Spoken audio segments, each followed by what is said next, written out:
Well, good evening. We're time to open our regular meeting, only it's not regular. And I think everybody knows that we have a few extra things going on at the beginning. We will start with having our clerk call the roll, please. Councilmember Terry. Here. Councilmember Budge. Here. Councilmember Gatewood. Here. Vice Mayor Sander. Here. Mayor McGarvey. Here. Thank you. And if you announce the meeting video recording and playback schedules, please.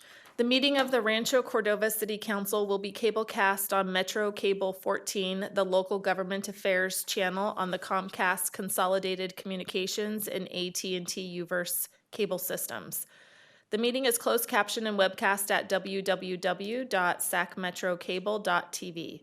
Today's meeting will air on Thursday, December 19th at 9 a.m. and Saturday, December 21st at 6 p.m. A DVD copy is available for checkout from any library branch. A copy can also be ordered from the City Clerk's department, and a webcast of this meeting will also be available 48 hours of adjournment of this meeting on the city's website. Thank you.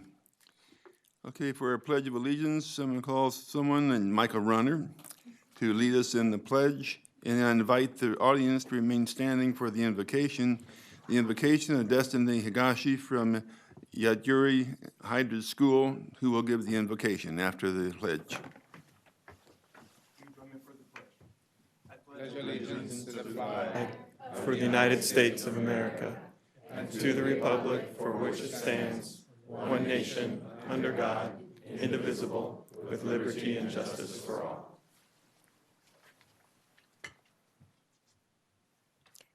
Heavenly Father, thank you for your driving mercy on everyone who was able to come here. Lord, I pray for this meeting that it will go smoothly and that everything that has to get done will get done and it will be concise and well thought out. Lord, I pray that you will use each of the members of council, staff, and clerks as your right hand, and they will make sound and timely and just decisions. Lord, I pray that you will speak to each one of the members of the council and give them your hearing ear to hear your will and do as you instruct. Lord, thank you that we will become, as a city of Rancho Cordova, a safe, cooperative community. And Lord, I pray for each of the council members, the clerks, and the staff families, as well as themselves. Lord, thank you that you will protect them during this season and no weapon formed against us shall prosper in Jesus' name. Lastly, Lord, I pray that you will use this Christmas season to bring the city closer together and unite us under yourself. In Jesus' name, amen. Thank you.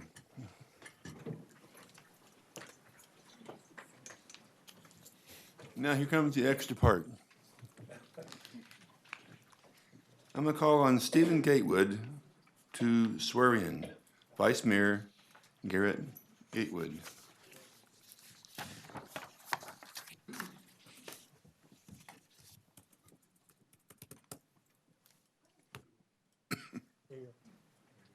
We'll use these mic maybe. I think we ready? Okay, oath of office. Raise your right hand. Thank you. For the office of Vice Mayor and of the City Council of the City Rancho Cordova, I, Garrett Gatewood, I, Garrett Gatewood, do solemnly swear do solemnly swear that I will support that I will support and defend the Constitution of the United States and defend the Constitution of the United States and the Constitution of the State of California and the Constitution of the State of California against all enemies, against all enemies, foreign and domestic, foreign and domestic. that I will bear truth, faith, and allegiance I will bear truth, faith, and allegiance to the Constitution of the United States to the Constitution of the United States and the Constitution of the State of California, and the Constitution of the State of California. that I take this obligation freely I take this obligation freely, without mental reservation without mental reservation or purpose of evasion, or purpose of evasion, and that I will well and faithful discharge that I will well and faithful discharge the duties upon which I'm about to enter. the duties on which I'm about to enter. Congratulations. Thank you. Whoop, whoop.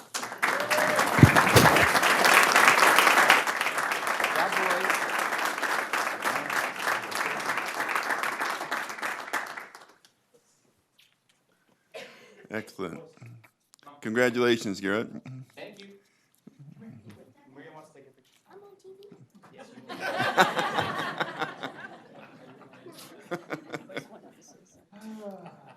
Owen would, if you let him. Turn that way, it's fine.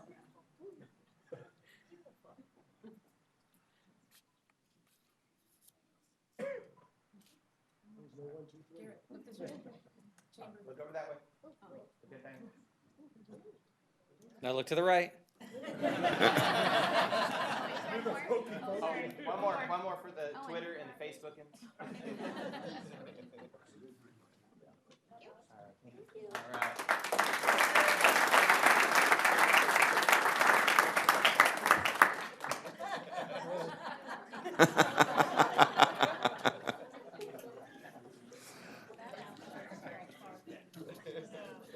Nothing like a cheerleader, you know, it's really. Congratulations, Garrett. And I'm going to call on Margaret Parson to swear in Mayor David Sander.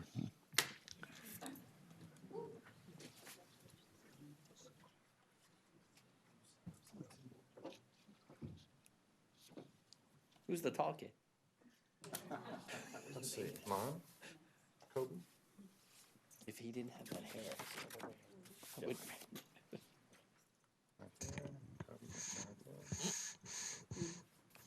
We'll share this microphone.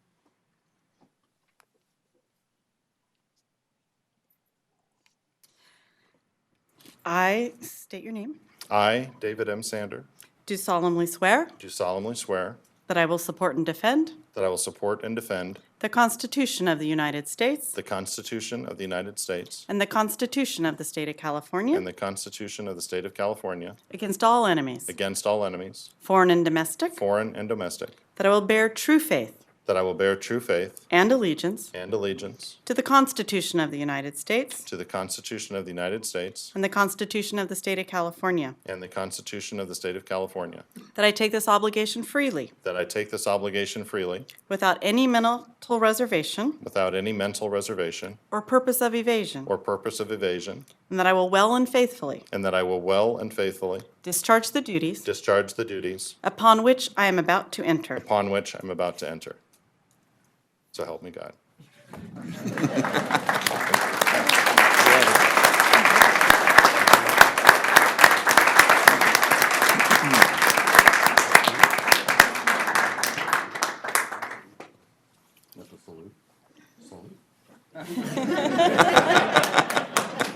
He's not an Maria want a officer. picture, so off we go. There. Good, Maria?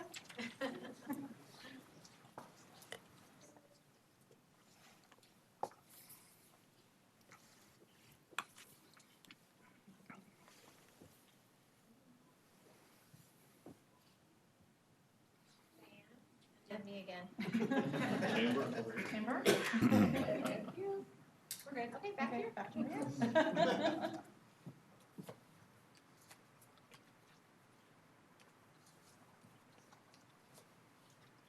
All right, thank you.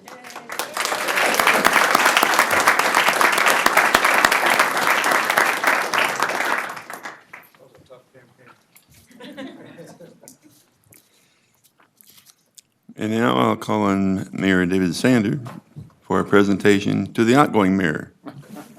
Whoever that is, That's right. after a little assembly. All right, Bob, join me at the podium. So this is a tradition. Every time we switch the job of mayor, the new mayor congratulates the outgoing mayor on his service. And it has been my honor to do this 4 times now for Bob McGarvey. And the incredible thing about Bob McGarvey is that he was serving this city long before we were a city. Because in the 1970s, Bob set out to incorporate Rancho Cordova when no one else thought it could be done. And we're all standing here today because Bob accomplished that. So I hand him this in honor of his year as mayor this past year, 2019. But in reality, Bob, you're owed a lot more than a plaque. And you've been honored a lot more than this plaque can ever show you. But but nonetheless, congratulations. Thank you. Thank you for your service to all of us in Rancho Cordova.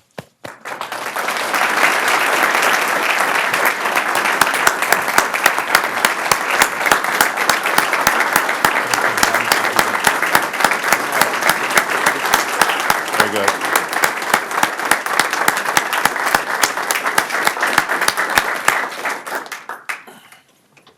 Thank you all. I just wanted to thank everybody here in Rancho Cordova for helping us become a city. You know, you can have someone like me to keep on pushing, but everybody that's here are the ones who did it. You need help. You need people who are willing to spend the time. And 20 years ago, in October of 2019, we finished our signatures and they were verified as valid. And we went on from there. It's taken a long time, but think of all the things we've done. And all of you have done it. Not just one person, but all of you have. And thank you. Thank you.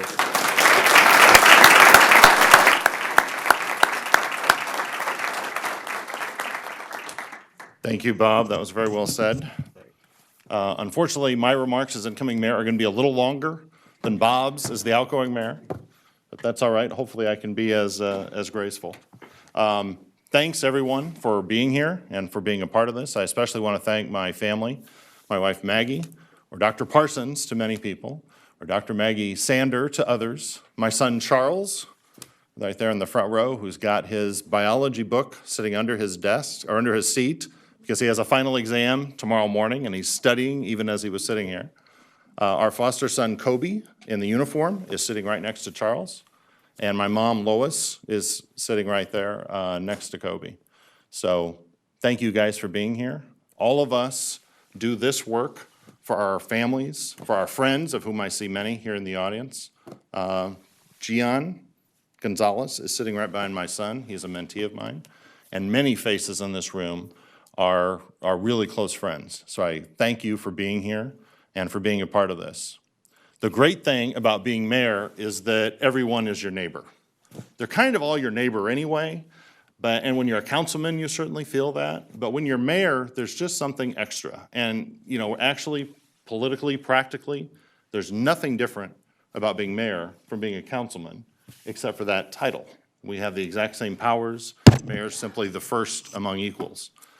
What is really hard for me to believe sitting here is that we are 17 years into this incorporation effort and our successful effort here in Rancho Cordova. We are 17 years ago in November, we voted to become a city. And we're only 16 years old as a city. So you can imagine if we were a person, a young person, we would just be learning how to drive. And hopefully as a city, we're a little further along than just learning how to drive. But in many ways, we still have a lot of work ahead of us. This is my fourth term as mayor, so I don't know what the phrase is, fourth time's a charm, not quite right. Fourth strike and you're out, that's definitely not it. Maybe we could call it fourth attempt. We'll see if it works this time, maybe. But in any case, you know, we as a group have achieved so much from establishing our city government, my colleagues Linda and Bob, going back to the beginning. We started with nothing, and now we find ourselves here. We've renewed our image. We've done a ton of economic development to the point there are some real estate types that are no longer available in Rancho Cordova due to the demand and due to success. We have torn down a few things. We've torn down the Stagger Inn, the Cordova Inn, the No Value Inn, and the Bradshaw Inn. I think that means there's no in crowd in Rancho Cordova. Or you could take it as a Christmas time message, there's no room in the inn, because there kind of is no inn. But we have made Rancho Cordova, in the process of these years, one of the safest places in the county to live. You'll hear about that on our agenda if you stay later tonight. We have a reputation of doing things better in Rancho Cordova, acting as a broker, a catalyst, a facilitator, rather than just a traditional government. And we're very proud of that, and we should be. And we have special benefits in our city, courtesy of Measure H, a tax measure supported by our residents, and extra funds that are available to programs in the city, organizations in the city, that no other jurisdiction in the Sacramento region enjoys. So doing those things, we have really raised the standard of living in Rancho Cordova.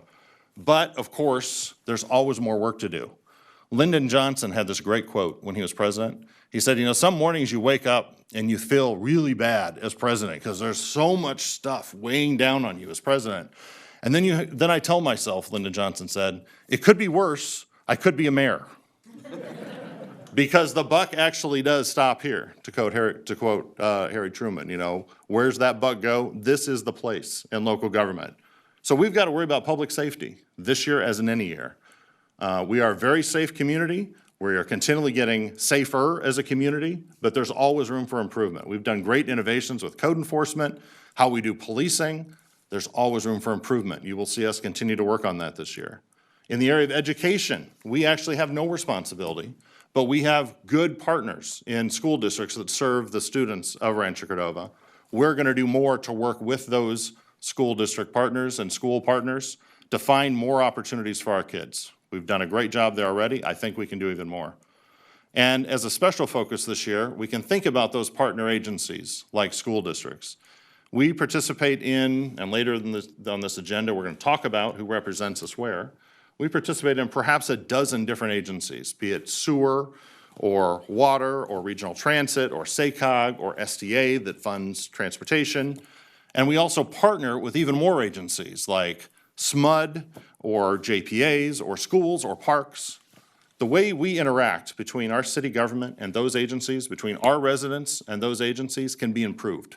And so this year I'm hoping that we set a new way to do priority settings as a city for our interactions with all those agencies. So the quality of life in Rancho Cordova continues to improve. And finally, I want to work on internal connections this year, talking to neighborhoods, engaging neighborhood leaders in a way that we've tried before, never probably been completely successful in. We've had a lot of successes, but we can do more. We have a plan to do more. It'll be exciting to see that roll out. There will be coffee with the mayor, coffee with the city council, those sorts of events as well. It should be an exciting year. We have sports projects coming to fruition. We have new infrastructure being rolled out. We have our Police Activities League with exciting announcements just around the corner. We have economic development news, and we have our Mill Station District or Civic Center project about to roll out. And last week we heard that is probably about a $250 million addition to Rancho Cordova, right in the heart of the older part of town. So that is a very exciting development we can look forward to this year as that unfolds.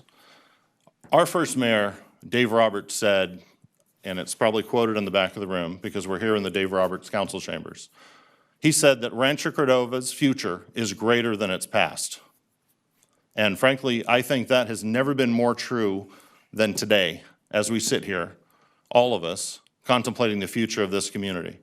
Because with all of us gathered here in a common cause, we've got challenges, we have achievements, and we have assets to work with. We possess all those things in common cause.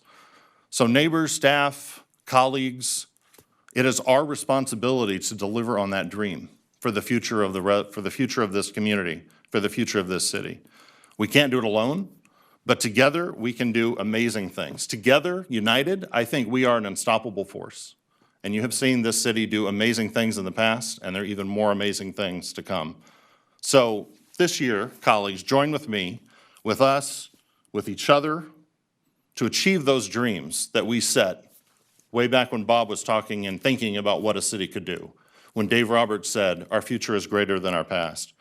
Join with each other to fulfill the dreams of our residents and our children, because together, Rancho Cordova's future is truly unlimited. Thank you. May God bless each of you in this great city and our great nation. Thank you.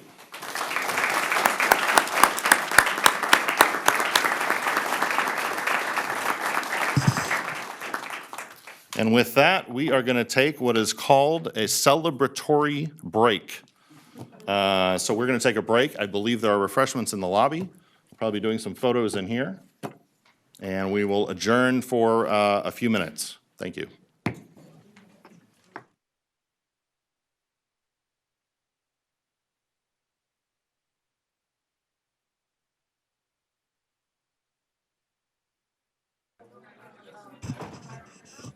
Colleagues, we're going to reconvene in 2 minutes.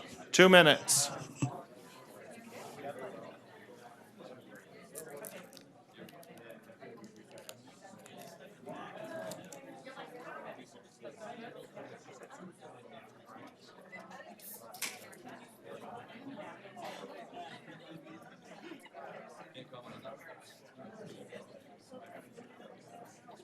This makes two.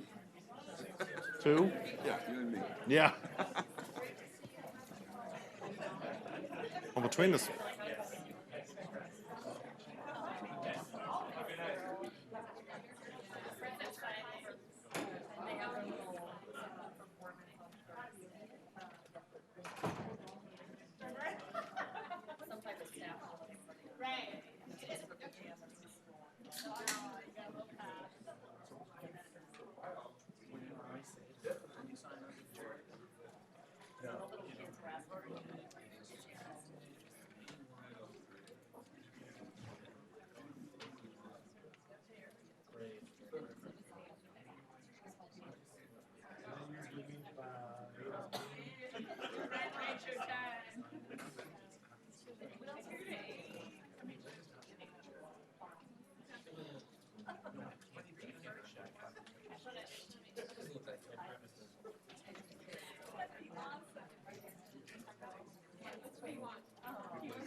Sergeant at Arms, find the council.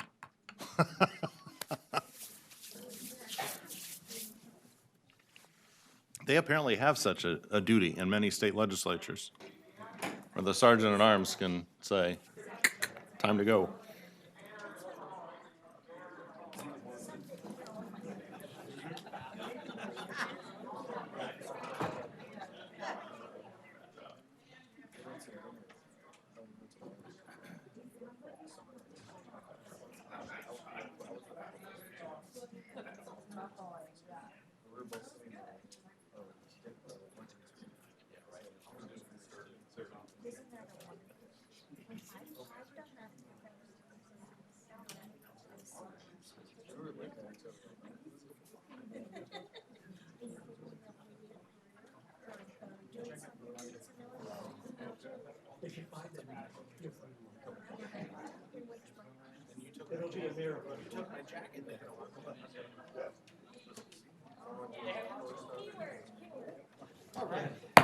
Okay, the City Council of Rancho Cordova is back in session. We are going to move on to item number 11, presentations. And Stacy Delaney, you are up. You guys can stay standing. We're going there. Oh. I tried to time it so we just walk into it. So congratulations, Mayor Sander and Vice Mayor Gatewood. And thank you, Bob, for your most recent year of leadership to the city. For those of you in attendance that I haven't met, I'm Stacy Delaney, the Community Enhancement Analyst for the city. And we are here tonight to present 5 ceremonial checks to organizations that received Community Enhancement Fund dollars this fiscal year. And the first check tonight is for Elk Grove Unified School District and Phase 2 of a school garden at Sunrise Elementary School. Sunrise Elementary School began construction of a school garden in the fall of 2018, which at the time included plumbing, electrical, and fencing. Now in its second phase, the garden is expanding with the addition of garden support, a storage shed, a composter, and a bin for vermiculture. Sunrise Elementary School Principal Marty Hawk is accepting the check for $7,500.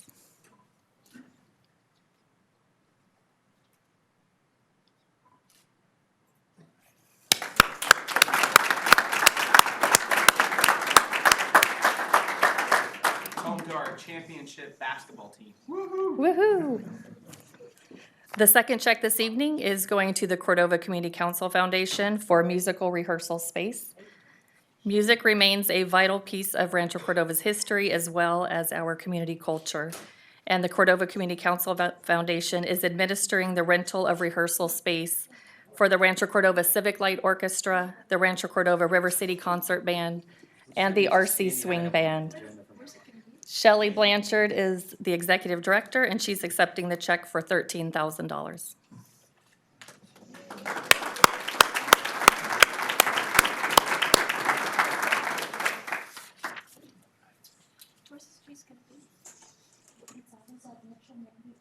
Our band and orchestra practice at Mitchell Middle School in the Folsom Cordova schools. And they're beautiful band.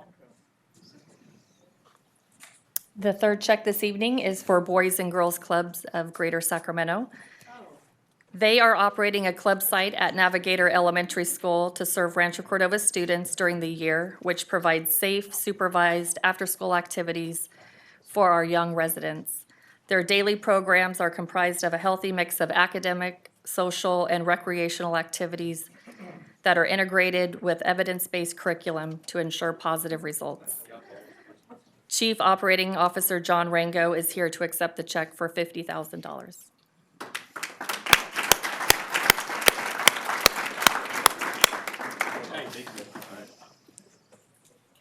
The next check is for the Rancho Cordova Chamber of Commerce for the continuation of the Explore Rancho Cordova program and the development of a new children's coloring book. The Rancho Cordova Chamber of Commerce is continuing operations of the Explore program, which provides information about the city and its amenities to new residents and employees, and provides ongoing information to residents and visitors through a branded website and other communication tools. Additionally, the Chamber is producing a coloring book that will be distributed through the Explore program to the youth of Rancho Cordova. President and CEO Diane Rogers is accepting the check for $60,000.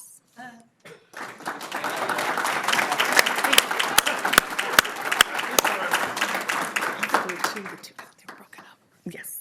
Just drop it in the ATM out front. And the last check this evening is being presented to Folsom Cordova Unified School District for the athletic improvements happening at multiple school sites here in Rancho Cordova. Board member. Folsom Cordova Unified School District's athletic improvement plan is aimed at high school and middle schools, and the goal is to advance athletic programs with an emphasis on academic support, the updating of equipment and supplies, assistance with transportation needs, and other items to maintain a high-caliber athletic program. School Board Member Chris Clark, District Athletic Director Peter Maroon, and Athletic Directors Mark Beamish, Brooke Ron, and Bobby Collins are here to accept the check for $202,500.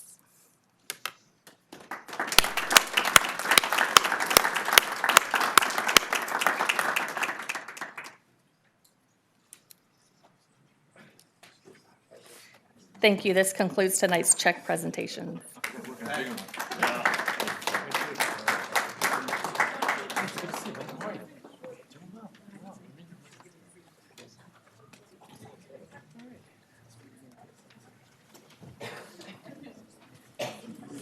Thank you, Stacy. I'm now going to call on Brenda Roach. She is our Human Resources Manager, and I think we have some milestones to recognize. We do. Thank you. Good evening, Mayor Sander, Vice Mayor Gatewood, council members. My name is Brenda Roach, Human Resources Manager for the city, and I am happy to share with you this evening that we have 7 team members who have reached significant years of service for the city of Rancho Cordova. A couple of times a year, we like to bring our employees to your attention to recognize those who have served the community with 10 and 15 years of service. Tonight, we have 2 employees who have reached 10 years of service and 5 employees who have reached 15 years of service. As an organization, we feel it is important to recognize our employees as they reach these major milestones. Our success at the city is directly attributed to the commitment and valuable contributions of our employees. So I'd like to recognize our first recipient, Victor Ramos, who's been with the city for 10 years.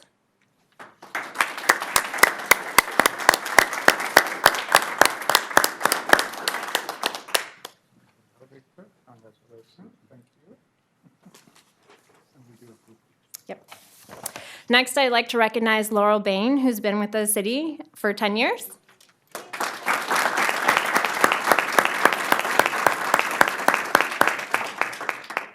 That's so funny. We all remember when she invited us over to get the award at VSP. That's adorable.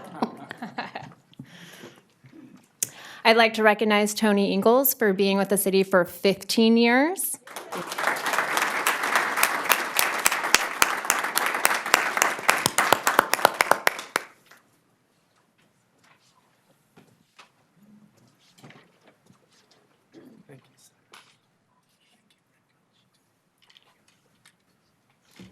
I'd like to recognize Lisa Behrens, who's been with the city for 15 years.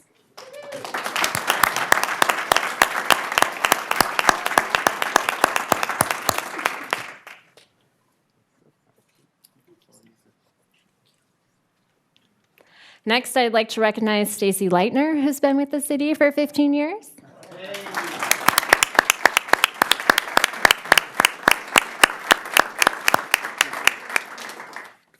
And lastly, I'd like to recognize Maria Lopez for being with the city for 15 years.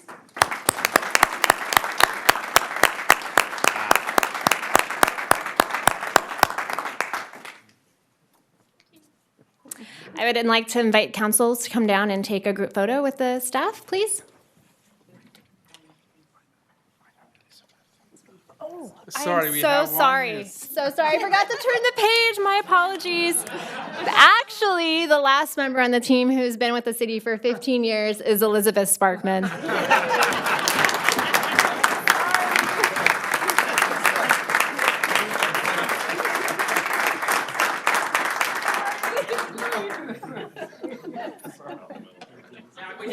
Now we can take a picture. We minus the year off, so you've only been here 14. You were wondering,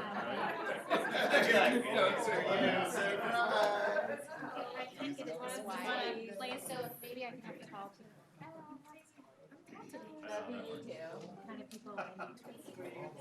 Really?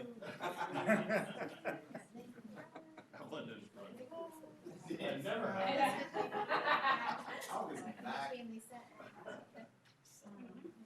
Tony.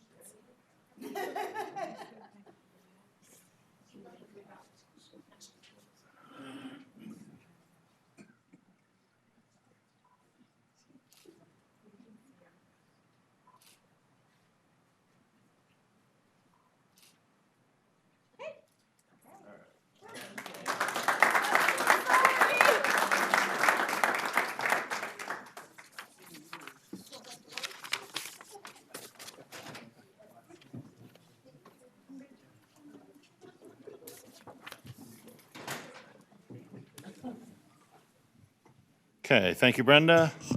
We are moving to item number 12, public comment. Citizens wishing to address the council for any matter not on the agenda may do so at this time by completing and submitting a speaker card to the city clerk. Stacy sitting right over here. Stacy, do we have any cards turned in? I have one card, Robert Van Cleef. Van Cleef. Robert Van Cleef. Did I say that right? Cleef. Cleef. Thank you. Welcome. You'll have 3 minutes to share your 3 minutes to share your comments. Hi, I'm Robert Van Cleef. I'm the president of the Homeowners Association at the Mobile Country Club. And I just wanted to bring you up to date. We got the first numbers in from our new survey that we've been doing on the financial well-being of the community. And we came in with 48% severely burdened and 42% moderately burdened.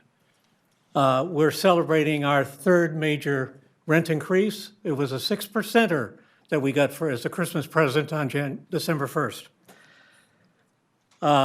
One interesting factor, there's 20 homes for sale in the property now. One of the side effects of the rent increase is the managers get the value of our house because the value of the house goes down as the rent goes up. And so people are having a hard time selling their homes so they can move into another location and get out of there. I've had multiple people say they're going to be leaving this following year because they cannot afford to be there if another rent increase comes through. So I hope that you're still thinking in the background about trying to do something in this area.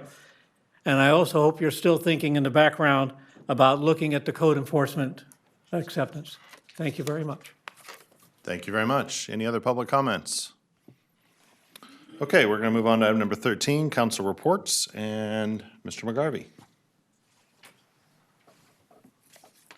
Thank you. Well, first I want to thank everybody here for this wonderful plaque, and everybody in the audience for doing everything that they've been doing for Rancho Cordova.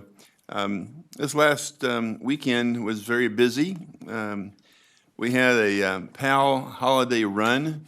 I was there for that, and it was a very good morning. There were a lot of people there, and a lot of people were celebrating the opportunity to run and to help the kids with PAL. And so I'm very glad that that was done.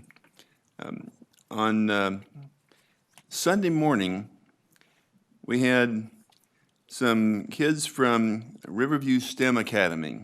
They were competing with 41 other clubs, teams, I think, in Davis, in the high school. And they won and are now going to be competing with the state. And that's, so there's a Team A from Riverview STEM Academy. There's Team B, who won on Sunday, and they'll compete at Florida High School on March the 15th. Measure H. They said to be sure I pass it on, that's how they made it with the success, with the help they got from Measure H money. So they were really glad about that. And so you had Team A won in October and Team B in this last Sunday, and they're both going to be competing for the state remote robot control. It was really interesting watching. They each had 1 minute to get 3 blocks up on top of another, and then take the other blocks and go from one end to the other in 1 minute. That sounds like it's easy, but it's really not, especially when you put one up and you back up and knock it off the top again. We had some of those too, but it was very good. And then at 3 p.m. on Sunday, we also had the movie concert, Holiday of the Movies. We had the Rancho Cordova River City Concert Band. We're on stage there in the theater there at Cordova High School. Performing Arts Center, but it's a theater. So we were there for that, and it was a great thing that they did. And I was given an opportunity, and they had a special guest conductor, and it ended up being me. So I conducted the orchestra for Feliz Navidad, and it was better than I thought. I actually ended up getting the baton to keep.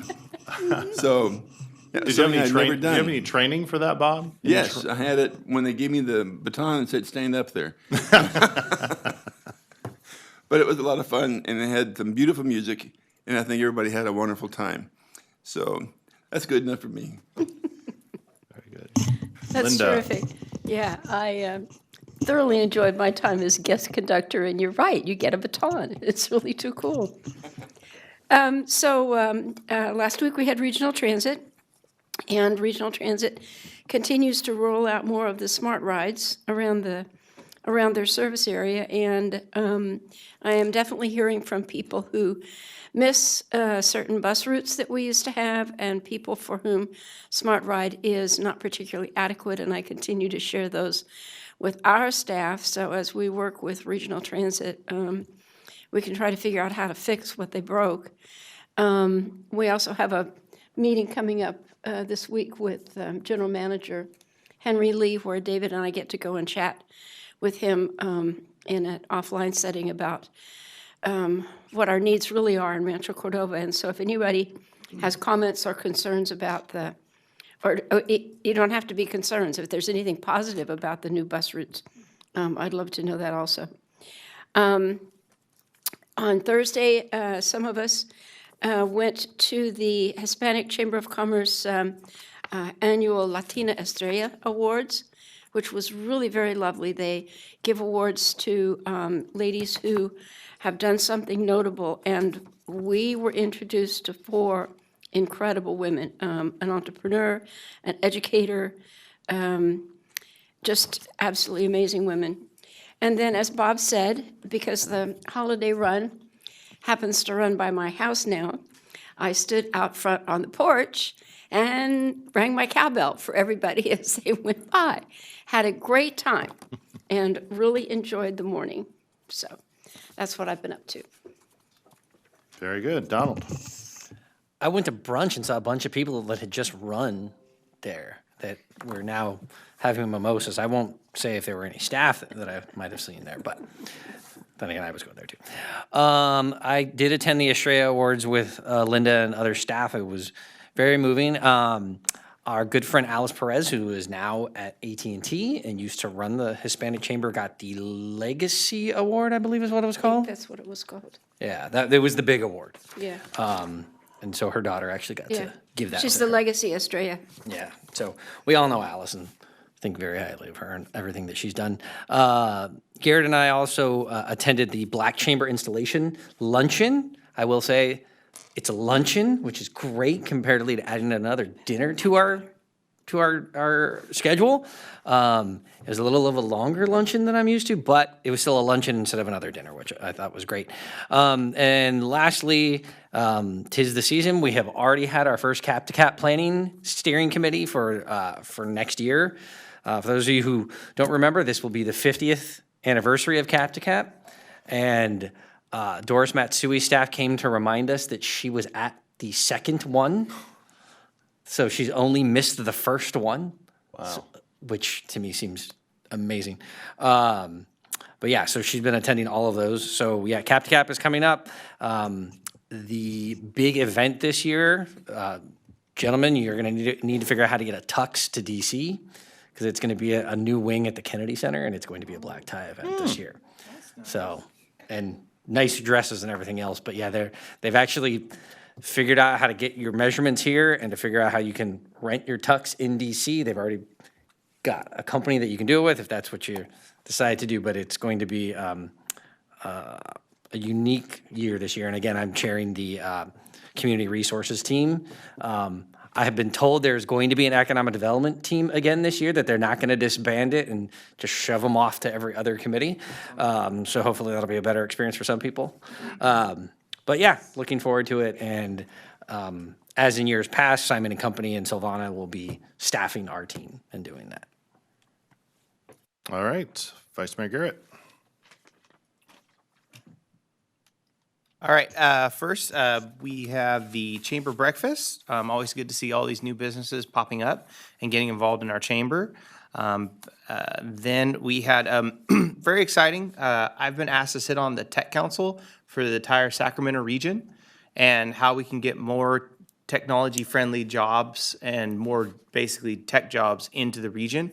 And so I met with Daryl Steinberg and Lewis and some others, tech council, and basically we had all these brain trusts of individuals that want to come in. And I met 3 or 4 angel investors. They're looking at setting up a relationship with the city to help place tech jobs in our region or in Rancho Cordova. So I'm going to set that up, and I'll tell you more about that as we get along. I went to the STA meeting and caused a ruckus because I couldn't understand how it was fair for us to give $9 million and only get 3 back. But I've heard that I have to, because they want to raise, it's called a Measure A bill. They'd like to tax us more money to pay for roads, but in the end, the money that goes out doesn't actually help Rancho 100%. It only helps us 30%.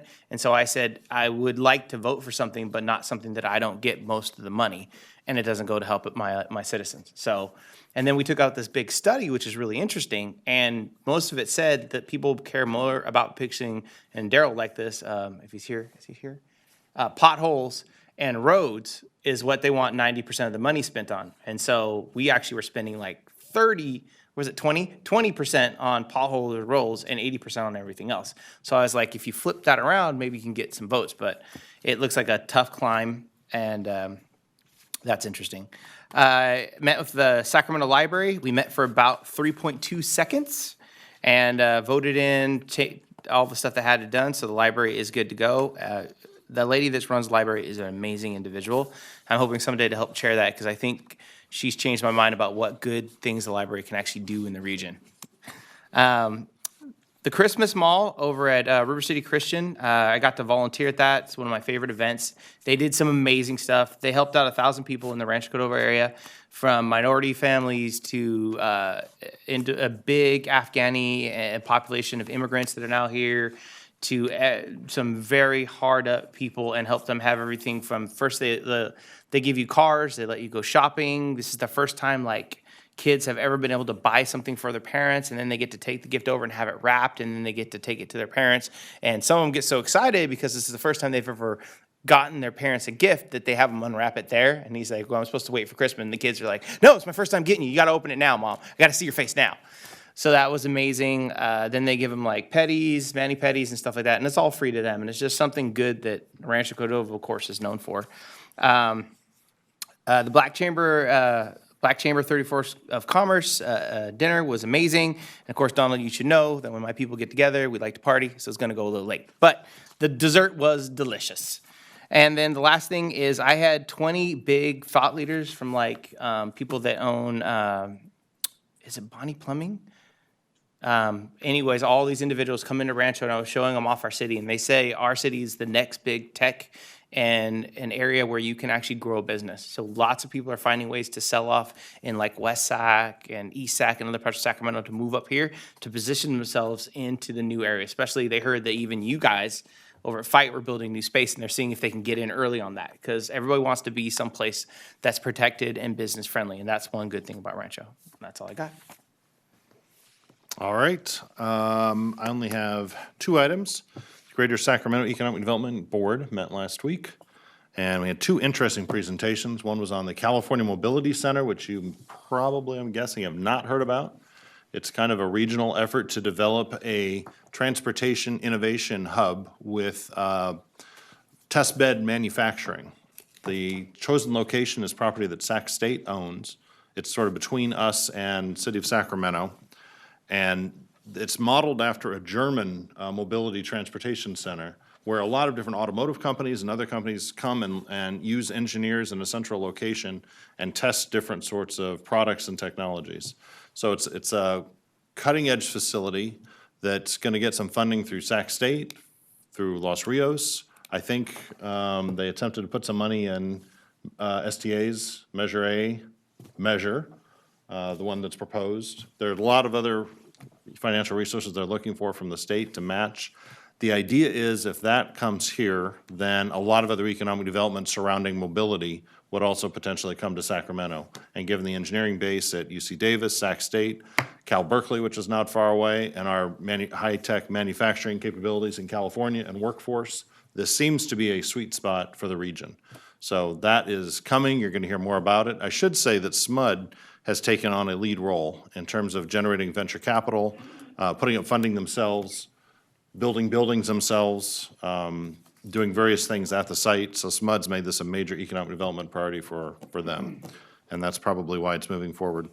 There was also at that board meeting, Los Rios Community College just had presented their facilities review plan or their development plan for coming years. It lists our 2 buildings. It would take a bond measure in order to build the next building, and yet a further bond measure to build the 3rd building. So that's sort of where we stand.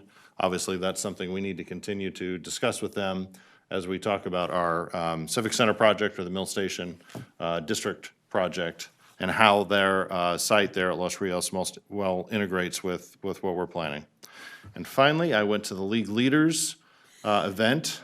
That is the board of the League of California Cities gets together and determines what is the priority issues for cities in the state of California for 2020, and I've got a list of 5 that I'm going to send you all. I'll just say the first is improve the supply and affordability of housing. The second is to advocate for funding and resources to prevent homelessness. Third is to address fiscal sustainability of cities. Fourth, strengthen community and disaster preparations, public safety and resiliency. And fifth, address public safety concerns of California cities. I will send you the details on those, and if you have any further questions about them, please let me know. Those are the So league's priorities for the year. prioritizing retaining local control has been renamed to maintaining fiscal stability for cities. In a way, I think local control is the overarching reason League of Cities exists, either national or state. And then it gets sort of restated in these. So for example, if you get into the details of housing, it's a lot about local control as opposed to the state telling us where we have to do things. Well, given that the legislature is really good at ignoring any concept of local control, maybe this will work better. We can hope. There's always hope, right? There's always hope. All right, number 14 on our agenda, City Manager's Report. Thank you, Mr. Mayor. I'll be very brief. Two items. I was able to accompany Mayor McGarvey and a number of several staff members to the GSEC dinner, the Greater Sacramento Economic Council dinner last Thursday. And I think what's remarkable about that dinner is the fact that this organization has been able to bring a very large number of business and civic leaders together. And they had, I think, over 700 people at that dinner. So it was a great event, and we were able to participate. And the only other thing is that I was also able to participate in the PAL holiday run as a runner, and was really glad to see the amazing work that's been put out by our police department. A very successful event. We had close to 500 participants in the race, and many, many other members of the community that had just come to observe. It was a great event, well planned, and I think they were able to exceed their goals of collecting toys for the children in the community. So well done. We also had a very healthy representation from the city staff. We had, I think I counted at least about 7 or 8 staff members with their families participating in the run. So it's great, another great event. Thank you. And that's all I have, Mr. Mayor. Do we have a time, Chief Pittman, for his run? Is that public information? All right. And Christmas in Cordova also. Unfortunately, it's public information. Yeah, since Mike had just walked in, Mike and his family went by. So we can see Micah's time versus Cyrus's time? Out of the 1.2-mile walk. Oh, I see. All right, we are going to move on to consent calendar items. Consent calendar items consist of matters deemed routine and non-controversial by staff. Unless a member of the council wishes to pull an item for individual consideration, all items will be approved by one motion. Are there any items the council wishes to pull? Seeing none. 15.1 through 15.7. Second. Motion made and seconded. Any discussion? All in favor, please say aye. Aye. Any opposed? We're going to do a roll call. Yep. Councilmember Terry. Aye. Councilmember Budge. Yes. Councilmember McGarvey. Aye. Vice Mayor Gatewood. Yep. Mayor Sander. Aye. Thank you. Okay. We are moving on to consent public hearing items. Consent public hearing items consist of matters deemed routine and uncontroversial by staff. Unless a member of the council wishes to pull an item for individual consideration, all items will be approved by one motion. I'm going to open the public hearing. Are there any speaker cards for this item? I do not have speaker cards. Does anyone wish to comment on these items? I'm going to close the public hearing. Are there any items the council wishes to pull? Or is there a motion? I'm willing to move approval of the grocery outlet tentative parcel map and find that the environmental document is adequate. But I do so with the note that obviously when people split a piece of property like this, they're planning on building something. And the traffic in this little stretch that we were left with by Caltrans between the freeway and Zinfandel is so significant. If they build another building over there, I don't know what we'll do with the extra traffic. That lot is definitely sort of a right in, right out situation Already. already. It's very I mean, challenging. it's not formal that way, but considering all the turning movements and the intersections, and it's a challenge. There's virtually no way to easily get back to the freeway or Olson Drive. It's very challenging. So like I said, I'm willing to move approval, but Okay, I'll take that as a motion. Is there a, Do you have se- any there's no staff presentation to the item? we could have one if you wish one. Is the public and everybody else aware of where we're talking? Do we have maps or anything? Yes, I do have a PowerPoint presentation. Okay. All right, let's do a brief presentation. should we ask Stacy to read it in? I can. Do we have a PowerPoint? We do. Or we did. I'm opening it back. Or maybe not. Because I've got like 5 in front of me, but none of them are this, right? Yeah, Okay. it's, here. No, this is mine, Oh, you just that printed I it. printed. Yeah, that's, So I'm going to read the title into the record. Grocery Outlet Tentative Parcel Map located at 2801 Zinfandel Drive, project number DD9909. See what it is? no, I know what it is. I'm just saying that. All right, go ahead. Good evening, Mayor and City Council members. Tonight's the Grocery Outlet Tentative Parcel Map. The applicant is JTS Engineering, and they're requesting a tentative parcel map to divide one existing 3.1 acre parcel into 2 new parcels. So parcel 1 is 0.9 acres and parcel 2 at 2.19 acres. So the site is located at the southeast corner of Folsom Boulevard and Zinfandel Drive, 2801 Zinfandel. It is within the Folsom Boulevard specific plan, commercial mixed-use zoning. The existing building is a 28,800 square foot with the grocery outlet and also a vacant tenant spot. So the proposed tentative parcel map would allow a parcel 1 along Zinfandel Drive, and then the parcel 2 would include the grocery outlet building and part of the parking areas. The parcel map would have the agreement that there'd be parking and access agreement between the two parcels.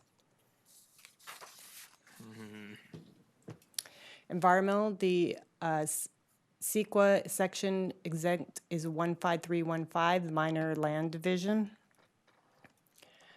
And staff recommends that they find the project in compliance with CEQA, minor land division, and adopt the resolution approving the tentative parcel map located at 2801 Zinfandel Drive.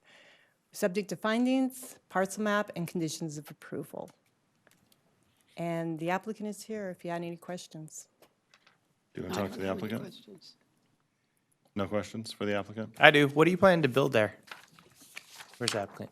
The applicant is present. Javed? Okay, I'm going to reopen the public hearing. Sorry. Good evening. My name is Javed Siddiqui. I'm with JTS Engineering. I do not know who the user is.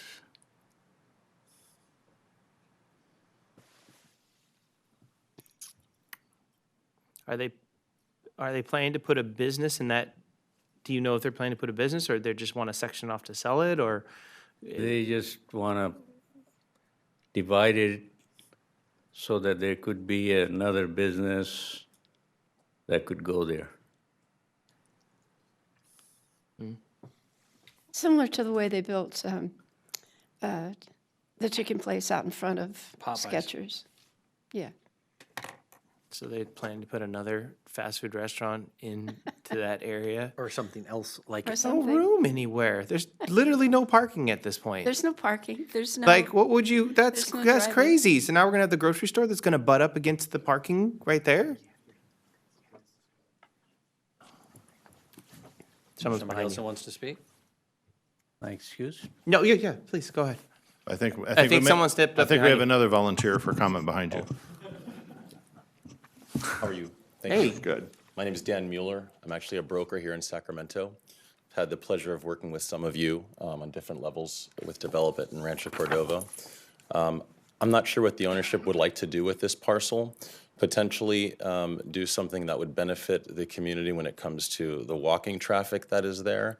So not a quick quack, probably not a drive-through fast food restaurant, rather something that might allow for, and I've had some discussions with other staff who have called us looking to see what can be done in this particular area, and the idea is to bring people from the south side over the freeway to this northern side and kind of balance all of that. Granted, there is quite a bit of traffic. I agree with that 100%.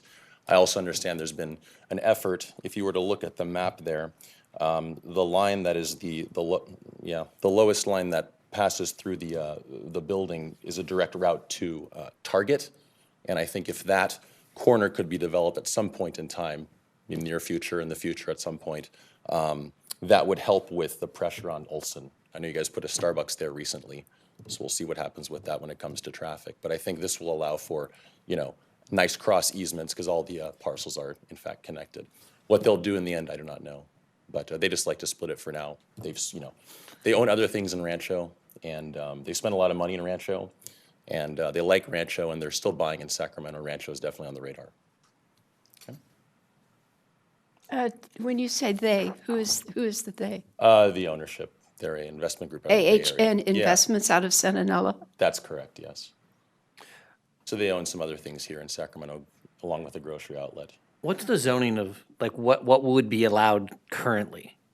Because what you just described, something pedestrian-friendly that's not a drive-through, might be something I'd be willing to be maybe open like to. a- So if we conditioned it on that, I think I'd be comfortable with that. I'm not saying we should tie the hands. No, of it. I'm saying that No, I want understand. to. I understand. Yeah. So I think, If I could just interrupt, the decision here is really limited to the land division. Yeah. So a potential or future use would come back with separate council discretionary approval. So let me ask it in a different way. We could vote to deny the subdivision now, or we could condition it on a certain use, correct? No. I don't think we can No. legally I don't condition it. think you condition the subdivision division on the future use. No. The MAP Act doesn't allow us to do that. No. The MAP Act, the Subdivision MAP Act. Yeah, according to the Subdivision Map Act, this is probably considered what they call a ministerial action that the Then city. why am I voting on it? It's too. This is a discretionary approval by the council. Okay. But the decision is limited to the findings of basically the issues that staff has presented. As far as conditioning it upon a future use, that's not within the purview of what council has the authority to do here. The council could reject or approve the decision, but condition it for a future use would be something outside of the decision before the council. What we're supposed to use to make a decision like this is whether or not they have conditions for cross-access and easements, which they do. Whether or not the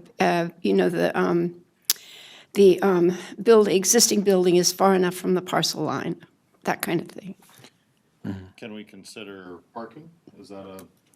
Can we consider parking? Is that a legitimate Well, consideration? that's why it's got the conditions for cross-access easements. I'm just looking at, the existing use on what would be parcel number 2 would have to rely, I think, on parking on parcel 1. Yeah, A lot of it. A lot of it. yeah. That's correct. That's why we do have the requirement for cross-reciprocal parking and access. So if they do decide to build something on the new parcel 1, then the parking for both parcels has to be evaluated to ensure that they do meet code. Right. Or we have to grant a waiver at that point.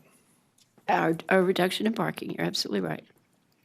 You have to be able to demonstrate that all those pedestrians really were going to walk over. Is that clear, counsel, what the decision is here? Or what the basis for the decision is? I think that you could bring it back to us again, that we're talking about, correct? If they decide to build something there, it comes back. So I don't see any reason to say no for right now, then come back and see what's being offered. Any other questions for these gentlemen? Okay, thank you very much. thank you. Close the public hearing. Is there a motion, or there was a I did- motion? yeah, I You made a wanna motion. restate it? That the environmental document is adequate and appropriate, and that we approve the grocery outlet tentative parcel map. Is there a second? Second. Motion made and seconded. Roll call, please. Councilmember Budge? Yes. Councilmember McGarvey? Aye. Councilmember Terry? Aye. Vice Mayor Gatewood? Yes. Mayor Sander? Aye. Thank you. Okay, that takes us on to item 17, public hearing items. Let's see, City Clerk, would you announce the next item, 17.1? Rancho Cordova Retirement Residence Conditional Use Permit Tentative Parcel Map and Major Design Review Permit, project number DD9900. Staff report. Good evening. Tonight's for the Rancho Cordova Retirement Residence. The applicant is requesting a conditional use permit, and that's to allow the congregate care facility within the business professional zoning district. Also, a tentative parcel map to split one 8.8 acre site into 2 parcels, and a major design review for a 3-story, 148,258 square foot retirement congregate facility that includes 149 suites. So the project site is located at the northwest corner of Zinfandel and Bear Hollow Drive. This slide shows the existing aerials. Okay.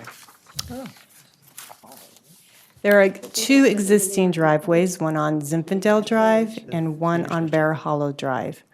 Sidewalks are existing on both Zinfandel Drive and Bear Hollow Drive.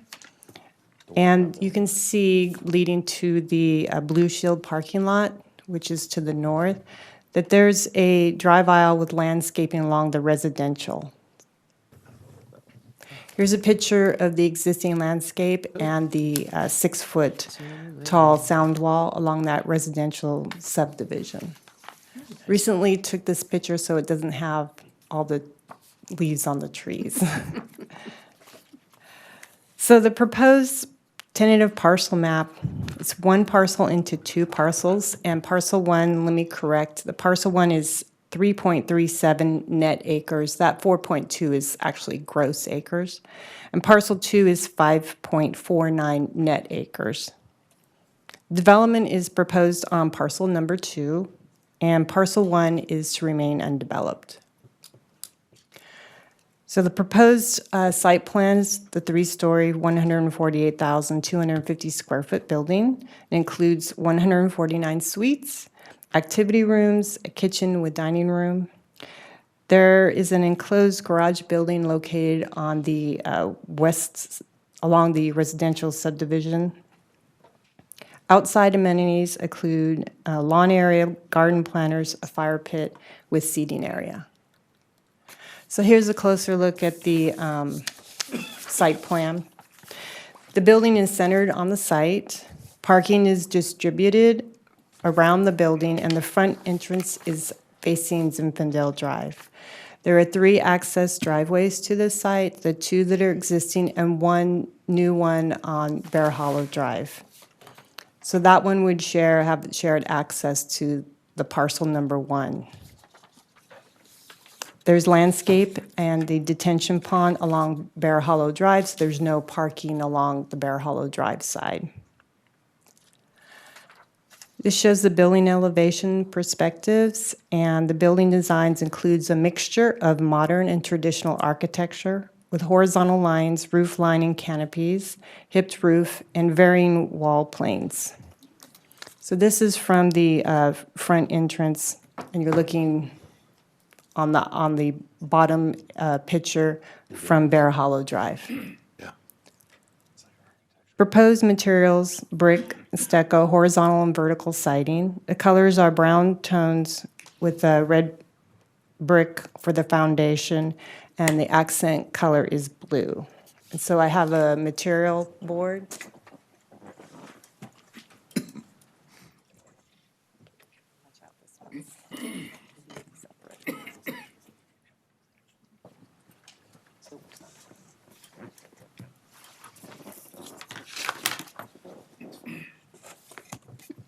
Proposed landscape plan, of course, the green area is where all the landscape is going to be, and the building shape creates the outside courtyard areas.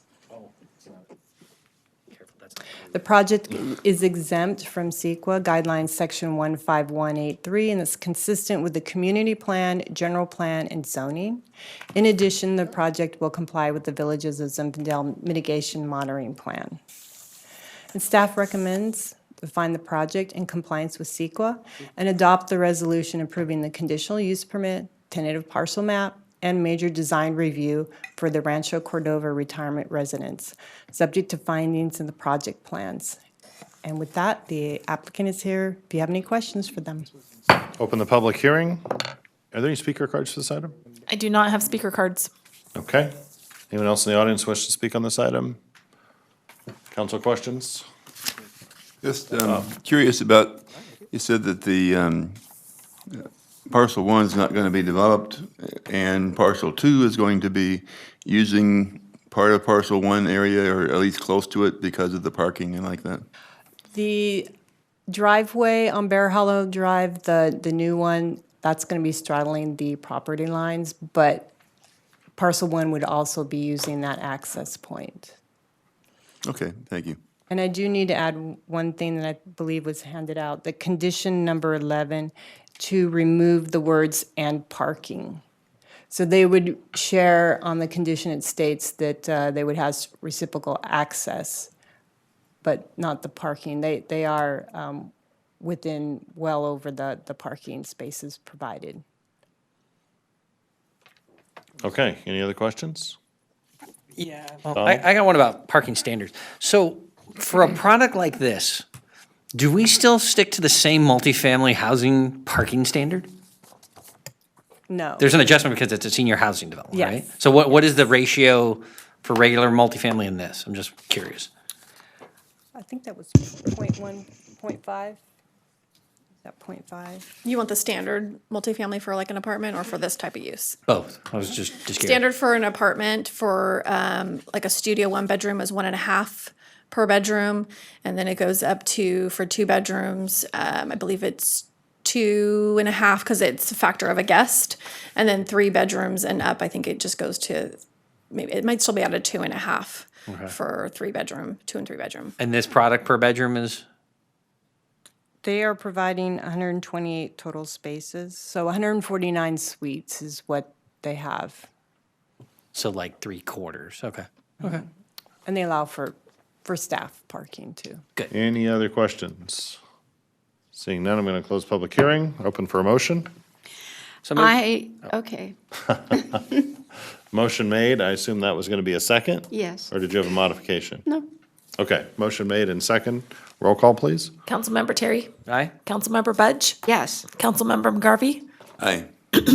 Vice Mayor Gatewood? Yes. Mayor Sander? Aye. Thank you. And Please build this congratulations fast. to everybody all Yes, involved. very exciting. Very exciting. Between this, the ranch, and the new Lennar product, Oh, God. I think this is really exciting. Thank you. Out of order as applicant to make a quick comment. Go right ahead. I've worked on On You're on TV. Thank you. First of all, thank you for the affirmative vote. I've personally worked on about 150, 200 of these over the last 15 years. And of all the jurisdictions I've worked on, Rancho Cordova's got to be in my top 10. Your staff is spectacular. And the feedback from city council, by the way, congratulations, Mayor, Vice Mayor, and thank you, outgoing mayor. Your staff is outstanding. In fact, we had our development meeting last week, and we decided we would like to recommend to you that you set up a clinic, and we would like to send other jurisdictions to chat with you. And I will leave it at that, and thank you very much. You can come back every meeting. Say something along those lines. It'd be That good. sounds like a California League of Cities conference presentation between some of you. Councilman Budge has suggested a couple other possible locations. Let's see how this one goes. All right. Thank you. Thank you. We're moving on to item 17.2, if the clerk would read that item. T-Mobile Antenna Project Conditional Use Permit Amendment, project number DD 9881, located at 10653 Columnar Road. Good evening, Mayor and council members. June Cowles with Planning again. And at the October 7th, 2019 City Council meeting, this item was continued, requesting that the City Council requests the applicant to provide more information for the proposed project. The T-Mobile's coverage objective alternative site locations, and alternative design options. To refresh our memories, the project site's located within the shopping center at the northeast corner of Columnar Road and McGregor Drive.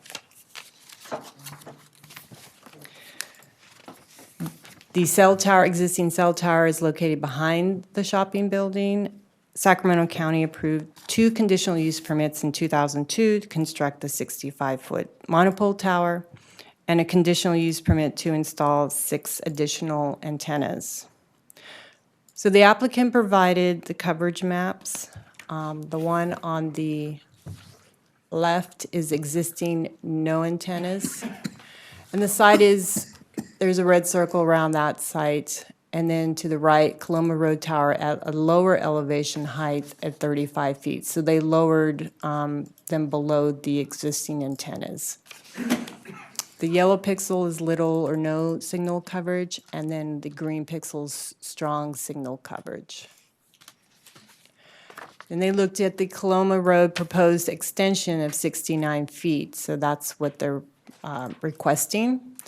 And on the right is co-locating with the Verizon Church site at 35 feet. Looking at the alternative designs, this is existing and proposed views from McGregor Drive. And so we tiered up on the top left is existing antennas. And then the top right is proposed clock tower. Left bottom is the proposed monopine. And then to the right is the proposed antennas, what they're proposing at an increased height. This is the same sequence, but this is from Columnar Road.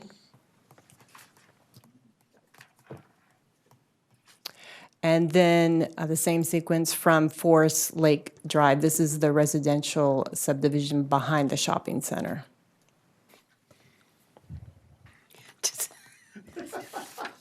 Is that appalling or what? I'm sorry. So the applicant's summary on the alternative designs, the monopine equipment area issues are additional ground space and equipment area would be needed to accommodate the foundation of the new monopine. And aesthetic and height issues, a monopine will need to be 100 feet in height to allow for a taper and has limited space for branching due to the proximity to the building. For the clock tower, it's the same, a significant increase in equipment area to accommodate the new foundation, and they would need 85 feet for the clock tower to achieve the coverage objective for T-Mobile. The subject site, the applicant's summary on the proposed extension, the subject site is commercial parcel, and the objective is to serve the residential neighborhood. The ground equipment will be screened by existing building and proposed wall, and the proposed additional 10 feet in height would make minimal visual impact compared to the clock tower or the monopine. The applicant is requesting conditional use permit amendment for the extension of the 10 feet existing pole, install 15 new antennas, and addition of 310 square feet of a walled ground area. So here's the, again, the proposed site plan and elevations with the red area just showing the additional ground area space. Recommend the City Council find it in compliance with CEQA 15303 and adopt resolution, the conditional use permit amended for T-Mobile at the Columnar Road, project number DD 9881, subject to project plans and conditions of approval. And the applicant is here if you have any questions. Okay, I'm going to open the public hearing. Is there any cards on this item? No. Okay. Anyone in the audience wish to comment on this item? Council questions? I don't have questions, but I would like to say something. Okay. Are you the applicant, I assume? My name is Irina Novoselova. I'm a real estate specialist representing T-Mobile. Okay, just hold just 1 second. We'll do a few council comments. We probably have questions for you. Sure. I just continue. I mean, I realize that T-Mobile did not put this there to begin with, but I just continue to believe that this is an incredible visual intrusion into this neighborhood that it is a further degradation of an economically challenged neighborhood. It is just the most dreadful-looking thing that anybody has brought to the city in 16, 17 years. The only possible thing that I would even consider voting for is the funky tree. Really? You like that? I think the funky tree is an improvement over the electronics. The top-heavy clock tower that looks like it's about to fall over and squish the building is not worth entertaining. I see the funky tree as a way to make the best of a very bad situation. That's just my opinion. Other council comments? I'd rather hear from the applicant first, then I'll weigh in. Any questions for the applicant directly? All right, you going to make a statement about the project? Sure. We would like to thank the council to let us to continue and to provide additional information and to answer the questions that were given to us on October 7th. I did prepare a small presentation, and I would like to ask the mayor if you would like me to go ahead with the presentation or just address any questions that you might have. It's a short presentation. I'd like to, it's 16 slides, but I will go really fast. Okay. I just would like to provide additional explanation because I know that coverage maps that we provided this time look a little bit different than the coverage maps that the council may be used to look at. I'm not sure who is going to change the slides. Is this what you're talking about? No, June? Yeah. Yeah, She's putting thank you. We did ask specifically last time about potential to co-locate on the tower that's sort of diagonal across the street. Actually, you asked for the High Street stadium lights, and we checked on that. We actually, okay, thank you. We checked on that, and we actually already have antennas on the high school stadium lights. So That was not the one we asked about. Church. There's a church almost directly the Baptist across Church Columnar Road, Verizon, right? Yes, we consider that option as well. And let me just make a little introduction of how actually telecom companies choose a site to co-locate. We wouldn't be here today if there was no demand for service. With that, I would like to say that T-Mobile is one of the largest telecom service providers in the country, and we have customers nationwide, including in the city of Rancho Cordova. If there is a gap in service, that's constantly examined by the carriers, and they try to fulfill that gap. By that, we need additional equipment, because if there will be no additional equipment, there will be no service. The purpose of the proposed location of the Columnar Road Tower is to provide timely and reliable communication service to the city of Rancho Cordova residents and businesses in the nearby commercial mixed-use zone, as well as visitors to the river area. Last time we were here, the council members had some questions about the T-Mobile coverage objective, alternative site locations, and alternative design options. So we involved multiple teams and tried to address all of the questions.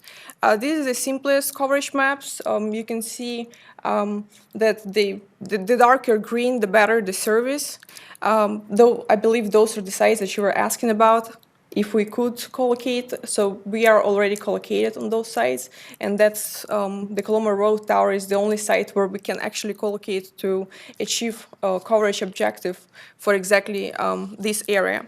And again, the more users are concentrated in the same area, the more equipment needs to be added. So we can't just add coverage from nowhere. We need equipment, and Columnar Road seemed like to be the best option for that. This slide shows 4 tiers of coverage, or in simple words, the service that I might have with my phone being in this building, for example. So the green means that I can have service outside the city. I can have it in the car, I can have it in my house that is across the street, and I can have it in a commercial building, which is thick walls, so it's really hard for the coverage to get in. That is why last time we were asked if we can put small cells. We can possibly, but we will need like hundreds of small cells because small cell only covers one antenna located in this room. It will only cover this room, unfortunately. It's not going to cover the whole building. So as you can see right now, and there is a pink cross showing where the site is located, we can only have service if we are in the car. If we enter the house or a commercial building, there is no more T-Mobile service.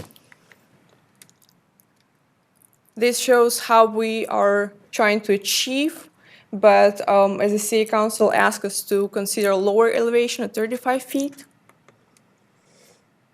This, if we were to collocate on the Verizon Tower, the one that the City Council asked us to consider, we would need to go at 35 feet because Verizon's antennas are already at the higher elevation. The higher, the better for us. And this is the ultimate goal, so we can see that it's a lot of, much greener.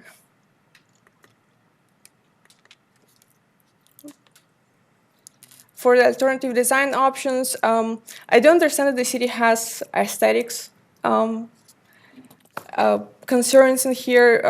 I would like to mention that cell tower is not to be pretty, so we can always try to improve aesthetics, but the purpose of it is not to improve the view that residents are seeing. However, we consider the monopine.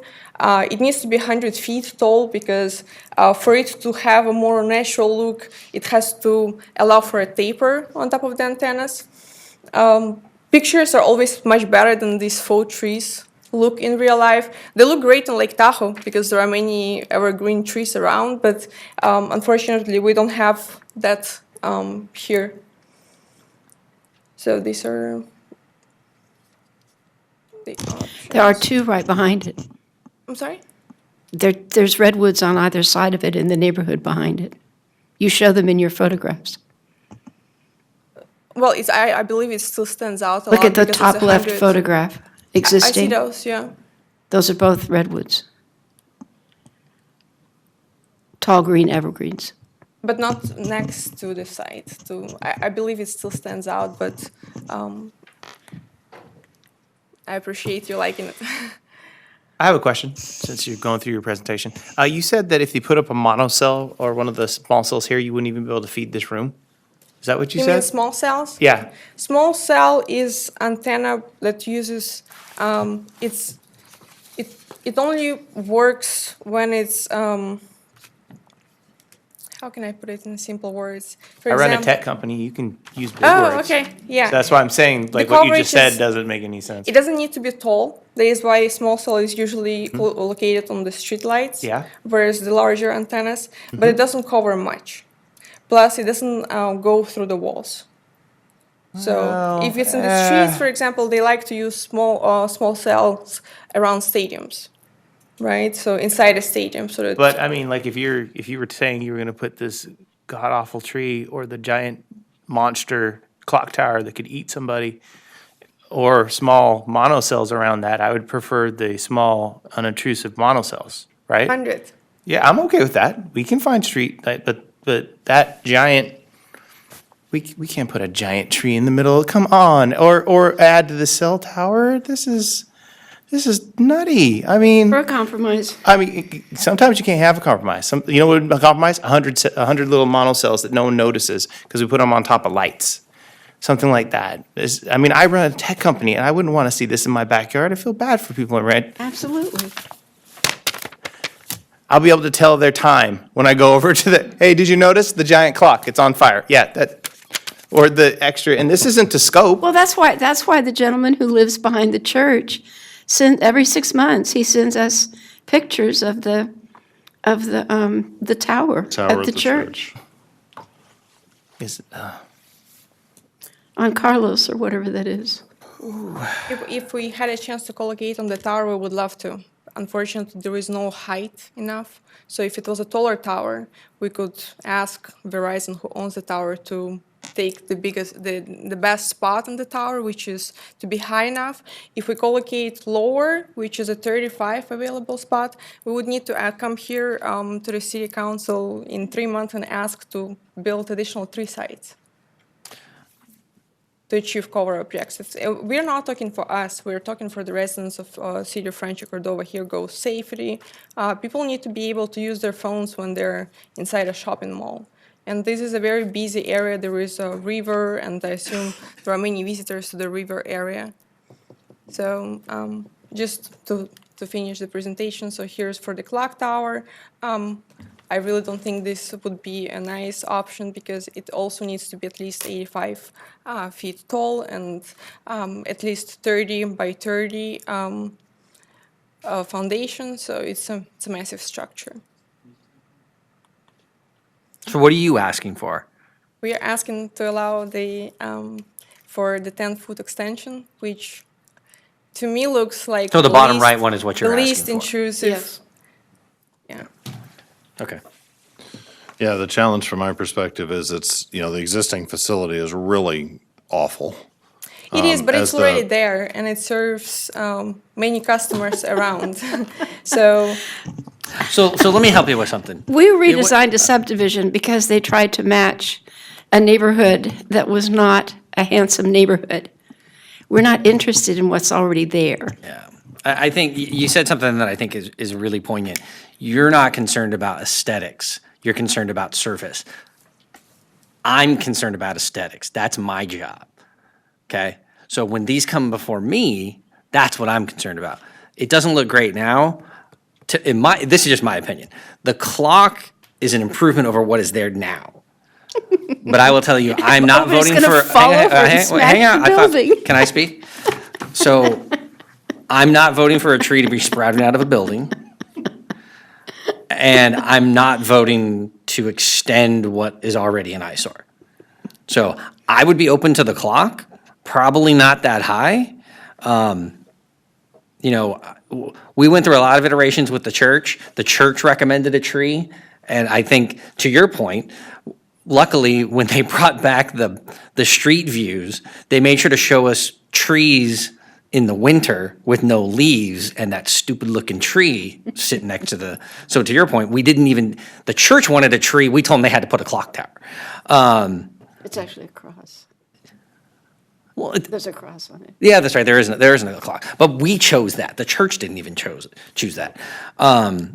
So to me, the clock, and I'd want to see better renderings because I don't like, that's probably too tall. And I'd want something that's more in line with the design that's there. I know when we looked at this when we voted on this for the church, we must have seen 60 examples to pick from. Here I've got 2. So, and again, we've already punted this once to say, go back and look. Now, yes, we have these maps, which we got the last time when we talked about the church. So this is helpful. There is a need, I get it. But I'm expecting you to improve what it looks like from what it looks like today. we tried a lot. As you see, we... No, you didn't, because This you're was telling, wait, hang on, excuse me. Sorry. That's okay. You didn't improve it. You're recommending just putting 10 feet on top of it, which is what you came and asked for last time. And we're back here 2 months later, a month later, and your choice is still to have the eyesore just be taller. I think the clock is an improvement, but I'm not ready. I mean, literally the last time that we had an applicant come here, they showed us cactuses. Not that we were going to pick those anyways, but there are a lot of options that besides this or a tree or make it taller. So you haven't done it for me yet. So if you want, excuse me, if you wanted to vote tonight, I'm voting no. That's where I am. If you want to keep trying and come up with a better design than this, go ahead. Your mic's not on. McGarvey? Bob, turn your mic. Microphone? Are some of the choices that we haven't seen, some of like what Garrett was talking about, the small ones on top of the lights or things like that? That's a different technology completely. Yeah, It's a different technology. but would it be something they could use? Just my question. It would take many years for that project to come through. As I mentioned, it's hundreds of small cells that would need to cover the same area. It's tons of money. None of the carriers are ready to do that. How much? Oh, I'm sorry. we are talking about the need right now from the city of Rancho Cordova residents. They need service. So this is the fastest option. We also don't just come up with, okay, let's put 9 antennas on this tower because it's already there, it already looks ugly, as city council members mentioned. We were proposing there because there was a lot of research put into this project. T-Mobile, they run tests by driving around, by simulating where antenna would cover the most. So that's the best option. Unfortunately, it doesn't look the prettiest. We don't say anything against that. Okay, sure. But yeah, unfortunately, and as you mentioned, we didn't provide many options. The point here was just to show how tall it would need to be. A clock tower option and a tree option, which is much higher and more visually intrusive. Obviously, if we would go for one of the options, we would be happy to work on choosing different design for that type of the tower. Good evening, Mayor, Vice Mayor, and Council members. Rochelle Swanson. I'm the Government Affairs Manager for Crown Castle for Northern California.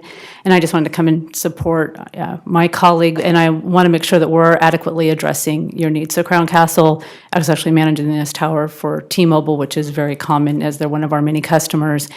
Being sensitive to the community is the utmost importance to Crown Castle. And I appreciate, Councilmember Terry, your comments about wanting a little more information.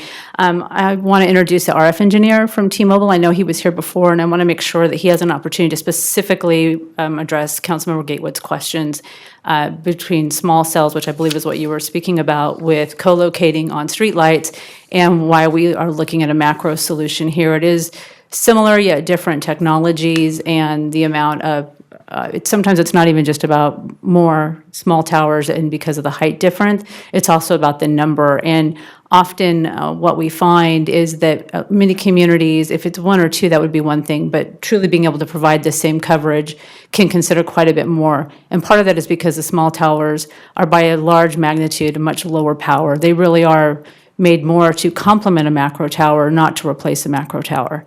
But I'm not an RF engineer, even though I've done this for a long time. So I really want to turn it over to Jerry. If you guys don't mind taking a few minutes and allowing him to explain it a little better, not just for the council members, but also for your community. All right. Thank you. Try to speed this up for everyone. Just to let you know, we have small cells. They're mainly down in the downtown area where they provide street level coverage, where a small cell would not help in this area due to the fact that we can't get the penetration into the in-buildings for our customers or our future customers. We'd like to, in the future, offer internet, home internet, instead of people using AT&T or Comcast. I don't know who's available for internet providers here in Rancho Cordova.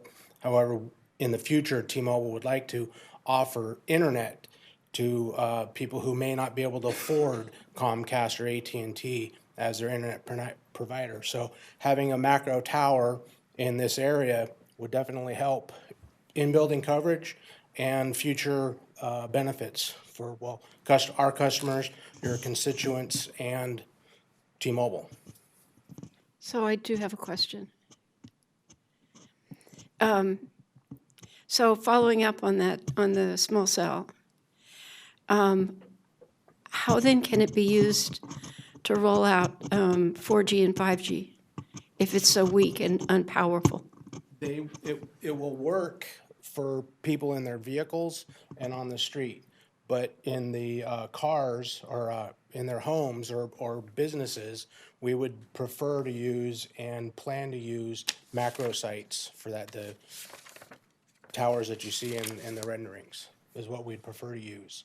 And at this point, on our small cells we have downtown, we're only providing 4G service on those at this time, meaning that there's no 5G or future plans to add more technologies to the small cells. We're using the macro cells to make that happen.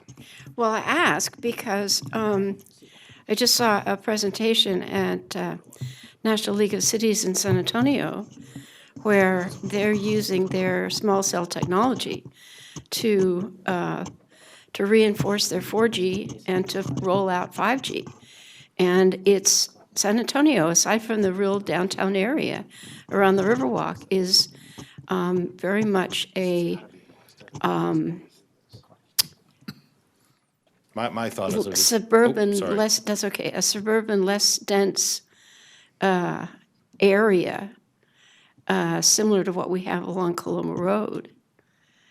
And so I thought Garrett had a really good question about why not, because Verizon is right now working with the city to provide the small cell service. And so the question is, why not just get on board with that? Yeah, right now, the They don't small. have the tower. Right now, the Across small the cell street. service will penetrate, because I install it. So, and he just it's an easier, cheaper method just to go up a little bit and cast the signal that way. But, I mean, they're already having us roll it out all over the region. And so, I understand the technology, I just don't think we can add to this very unaesthetic, I mean, they wouldn't want this in their backyard. And that's our one job, is like, this is to go up another 10 feet and be able to look into someone's backyard with a giant thing. And these aren't to scale, and it would be giant and quite ugly, and it'd be really hard to vote for this. No. So a win for us, in my opinion, would be better coverage and better aesthetics. Problem is, I don't see that option in front of us, that win-win. Absolutely agreed. Somehow we have to merge the two. Maybe it's not there yet. Maybe it's not there yet. And seriously, because you have this application before us, we would not rush to deny it if you all want additional time to think about it. I mean, I agree with Donald. I don't think saguaros are a good idea. They do that in Tucson, but I'm sure we'd all be happy to entertain something that looks better than the standard. Whatever you call those things. Monopoles. May I respond Sure. to that? Because I very much appreciate that ability to do that. Would it be possible with the continuance to maybe have a subcommittee of the council, or to have some iterative feedback? I mean, certainly very much respect the public process and being able to get more information, and we're certainly happy to remain here and find out additional, because what this specific presentation actually is addressing is specific questions from the last time. And what I'm hearing is you would like to actually see us maybe look a little bit more with product development and really see kind of apples for apples what's available. And these are to scale. The gentleman that we use to do the photo sims, he does it professionally, and he doesn't just do it for wireless communications.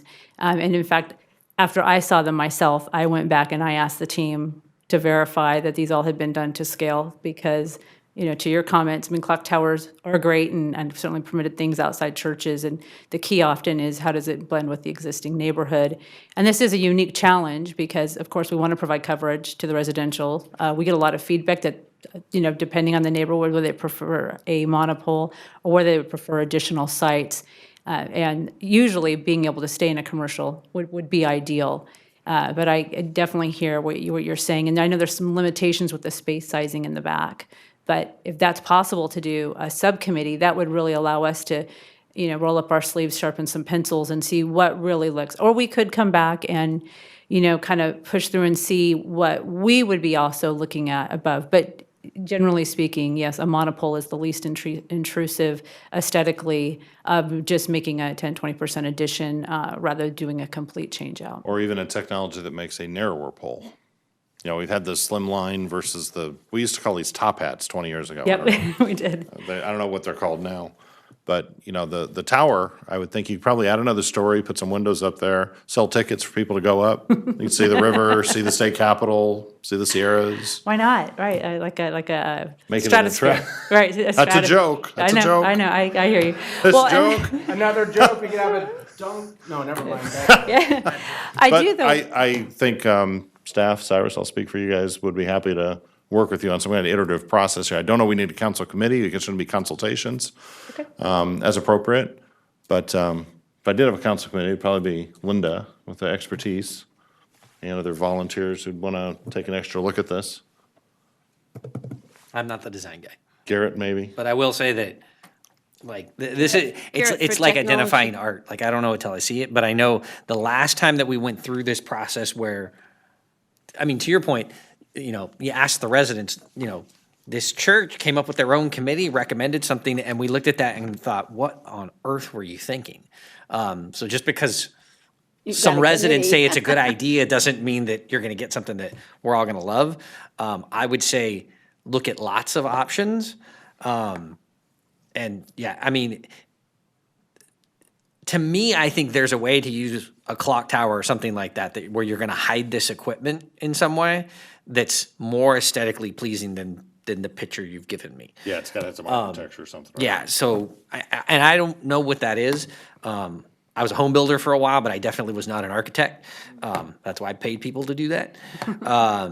So if you can come up with something that looks better, and again, you know, if we go back to what we did with the church, you know, they said, put a fake tree there, and, you know, none of those were evergreen, so we actually had pictures that made it look ridiculous, because there wasn't a tree that was within 30 feet of its height. So that just didn't work. But I think the tower that went there, I think improved the space tremendously. So if there's a way to do it, I'm willing to do it. And I do appreciate that you did make your case this time about the need for it. And I mean, here's the reality too, guys. I mean, we want them to be successful, because the point is, we don't want a whole neighborhood where it's like, oh, but if I'm a T-Mobile customer, I'm not moving there. Like, that is not a good thing for a neighborhood, whether that's Verizon. I mean, I can tell you right now, the Verizon signal in this parking lot sucks. And I told Verizon that the last time I saw some of those guys. So they need some of that stuff here.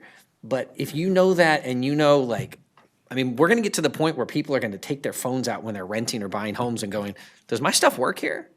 Like, that's where we're getting to. So, I mean, this is important, I get it. But I guess that comment of, you know, you're not as concerned about aesthetics, you're concerned about coverage, and I'm the exact opposite. My job is to make sure that we can improve this, and to me, this is an opportunity to not see a cell tower anymore on top of a building, but make it look better than this. That's all I can say. So how long would you like us to continue it for? Well, considering the holidays and considering what an iterative process, I would think, not knowing exactly what your guys' council winter break schedule looks like, I would say we'd probably want at least, I would say 30 days where we can be able to work with staff and work with you in getting that feedback. Because there is some complications. I do appreciate Councilmember Terry's comments. And the mayor's, you know, we have more than one carrier there. And so going to the slim line of the old days, right, the really big, heavy flagpole, which certainly the industry has done, we have a little more limitations because we also have to work with the other customers. So I'd want us to have enough time to really kind of go back and forth and see how that works. And the last time that we had that, we asked that question, because there's a U-Haul place around here that has one of those. Yeah. And we were told those are effective for talking, not texting and data. Does that not? Okay. They were basically saying that was cell coverage for talking, and that these are what have replaced that because of the data that they're sending across. No? Future building, like 700 or 600 megahertz, what everyone's kind of moving towards, you need bigger antennas, and it's difficult to put them in a slim line. When you get up to it, it's about this wide. Yeah. It's more difficult to put bigger antennas up there. I always looked at them and just thought of them as the dumbest looking flagpole I've ever seen. Yeah. A lot of city councils prefer those, though, and, you know, I appreciate everyone here. You're not saying no, you're just saying let's look at different options. So from T-Mobile, I just want to say thank you for that. If I'm looking at this shopping center, if you could put something there that might be a marquee, and maybe it is a clock tower that we put, I don't know, you know, All America City sign on it or something. I mean, if you think of the clock tower that we have over here at Cat Village, I mean, there could be a way to improve what this looks like, but I would just say this isn't it. One word for you, glockenspiel. That's one word? Is that one word? I think so. Okay. I did want to make one more comment. That's the German sort of, you know, clock, does the little marinades around, and yeah. Oh. With the beautiful. Put a cuckoo clock up there, you're saying, basically. Oh, that's great. Yeah. I do want to say, Councilmember Terry, that we do care about the aesthetics. So sometimes things don't necessarily come across, especially when you're under pressure, sitting in front of a council. We do care. And and we care very much about our customers with T-Mobile, but we also care about being a community member, and why we're here tonight for this tower. We're invested in the region. We spend time here. We want to make sure that we're really working well with the different communities, because at the end of the day, this has now become important infrastructure for all of us, right? It's more than just texting or downloading a movie on a cell phone. I mean, it's everything from telehealth to public safety, the whole 9 yards. And I really genuinely appreciate the comments, actually, by all of you, that you care about the coverage for your community, too. I mean, just to her point about telemedicine, I want to say it's Elk Grove is going to make a hospital that was 400 beds, they're going to make it 100 beds and spend the rest of the money on wearable technology for like cardiac patients and stuff, right? So, imagine if you were a senior citizen that had to rely on cell coverage to make sure that your watch is keeping track of your AFib or whatever else. So, I mean, these things are going to matter going forward. So, again, I sympathize with the situation that you're in. But again, I look at this and we look at a fairly rundown shopping center, and it might be the first opportunity in decades to put something new in there. Maybe we can make it look like something. All right. So I will move that we continue this to the 21st of January. Mr. Mayor, if I may, staff is suggesting that potentially we might want to continue this to a date uncertain, just to allow some ample time to work through it, and then allow us to renotice. Several months have gone by since the initial notice went out, and it's been continued a few times, and so it would be best to do a new notice reflective of the project that comes forward next time. Okay, then I'll move to continue it to a date uncertain. Motion made. Is there a second? Second. Okay, I'm closing the public hearing. Thank you guys very much. Thank you very much. Roll call, please. Councilmember Terry? Aye. Councilmember Budge? Yes. Councilmember McGarvey? Aye. Vice Mayor Gatewood? No. Mayor Sander? Aye. Okay, we are moving on to item 17.3, if the clerk would announce that subject. An ordinance amending the Rancho Cordova Municipal Code related to Title 22 Land Development, Chapter 22.40 Park and Recreation Dedication and Fees, and Title 23 Zoning Code, Article 3 Zoning District, Allowable Uses and General Development Standards, Article 7 Site Planning and Development Standards, and Article 9 Special Use Provisions. Good evening, Mayor, members of the council. Darcy Glart with your Planning Department. This evening, we have a few amendments to run through fairly quickly for Title 22 and Title 23. The first amendments before you are to add some age-restricted calculations into the code related to parkland dedication with projects coming forward that are age-restricted.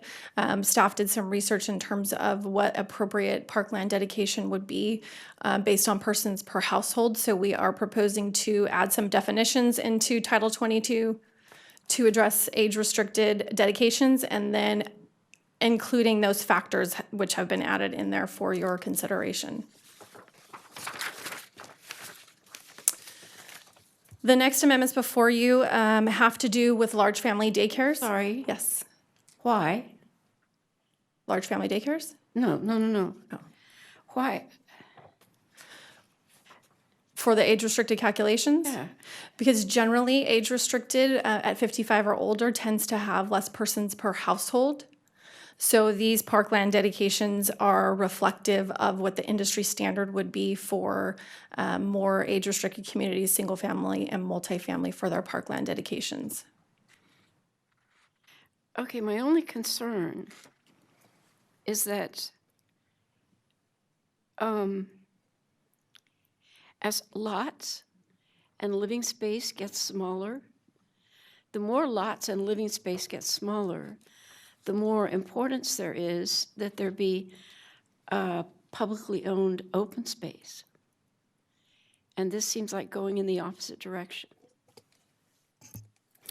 We're still providing a requirement for parkland dedication, just at a factor that is a little more suitable for the age-restricted communities.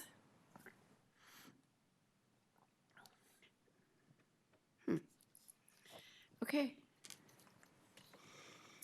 The next amendments before the council this evening have to do with SB 234, which was signed by the governor a few months ago, and it will go into effect on January 1st. Basically, what SB 234 states is that beginning January 1st, all local jurisdictions will consider family daycare large, which is up to 14 kids, as a typical use in a residential neighborhood. We no longer have a discretionary review over these types of large family daycare. So currently, we were requiring an AUP. As of January 1st, we no longer would have that ability to do so. They still would maintain what this law says is any sort of setback or height requirement that you would have for a standard residential home, but you can no longer require, for example, right now in our code, we don't allow the outdoor play area to be in the front yard. We no longer can have those restrictions. So they would still get their license from the state. They will still have requirements to obtain permits from the local fire entity, but no longer do we require any sort of discretionary permit. We also cannot require any business license or fees associated with running this type of operation within the city. So these amendments that are before you tonight for Article 3 and Article 9 would basically delete all of the development standards we currently have in the code related to large family daycares. And then it would amend the land use table to basically state that these are now permitted by right. What was that discussion about local control? Yeah. Moving on, the council a few months back, we did come to you to discuss potentially amending a 500-foot separation requirement from residential uses for outdoor storage yards. Council was open to amendments with some additional standards in place. So what the amendments you see before you is to modify a footnote that would provide some sort of waiver to that 500-foot separation, as long as on the screen before you, they were able to meet certain development standards. So at no time shall that storage yard be seen from adjacent residential use, including multi-stories. And it has to be achieved through utilizing various screening methods. So walls, landscaping, mature landscaping, because I know that is something we've talked about before. Additional screening can be in the form of actually having the building separating from the residential to the storage yard. So these amendments before you were based upon that previous council direction. The next amendment before you also was another discussion item we brought before council to utilize chain link fencing internal to commercial or industrial zones. And the council was open to an amendment to allow chain link fencing for screening purposes, as long as it could not be seen from adjacent residential zones or the public right of way. So that's how we've drafted this particular amendment to the code. That concludes our municipal code amendments for the evening. So staff is requesting that the council find the project exempt from CEQA and introduce and waive the first reading of the ordinance. The second reading will come back before you at the first meeting in January. And I can answer any questions you may have. Opening the public hearing. Are there any speaker cards to this item? No. Seeing none, anyone wish to speak on this item? Any questions from council on this item? Yeah, I have a question for legal counsel, I think. I really have concerns about the calculation of parkland dedications, and I understand. I mean, you know, historically, California has talked about acreage per 1,000 persons and that kind of thing, per 1,000 people.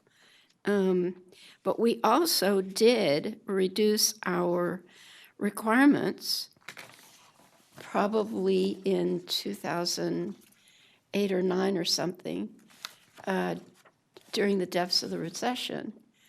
And I personally am reluctant to do it again.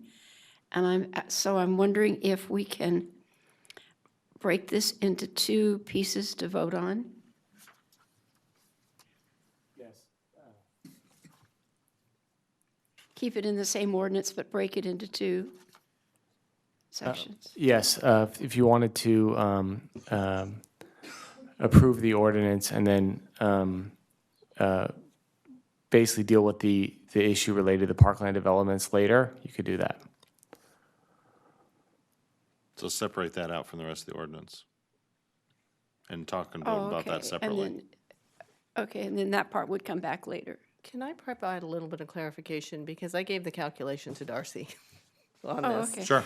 So typical Quimby dedication is based on a population, for a regular house, 2.95 persons per household. That's kind of the statistic, that's the average of how many in a family household. So the same type of statistic applies differently for an age-restricted community where you don't have kids there. So doing research within the region and across the general area and what other jurisdictions are doing, I'm seeing that those population factors, some as low as 1.6, 1.8 was a common factor. And that's kind of the factor that the county uses, 1.8 and an age-restricted within the rest of the Park District area in Southgate. So 1.8 persons per household was a common factor. So that's where it comes from. It just means there's less people living in an age-restricted house. It's typically just 2, there's no kids, and a lot of times there's less than 2 because you have, just 1 person per household. So the statistic average was 1.8.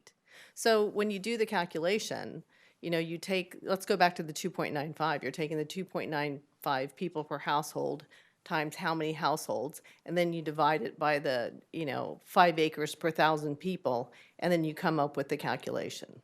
So now with age restricted, we're just taking 1.8 people per household times the number of households divided by 5 acres, right?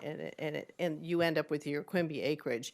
And then when we're using our 1 acre per 1,000, community places standard, we're still doing the same thing. We're just dividing it by 1 acre per 1,000 people. Are there jurisdictions that have greater than 1.8 Not persons per for dwelling? age restricted kind of. That's the highest number you've I seen saw in that category. 1.6.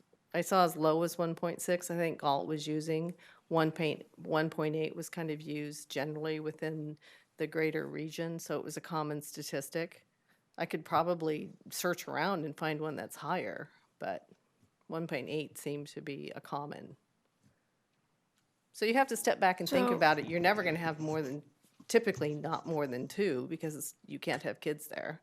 Right, Unless they're so- over 55 and then. There are some That's a models of different problem. developments that have caretakers in addition to the Right. 2 residents. They have an additional Yeah.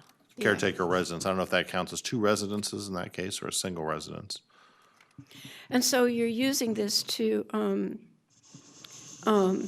figure out either what the land dedication would be or what the in lieu fees would be. So this would, and your in lieu fees would be if you're not dedicating the acreage, you're giving the value. So this affects projects like the Grant Line 220 age restricted and the ranch. So it only applies to age restricted communities.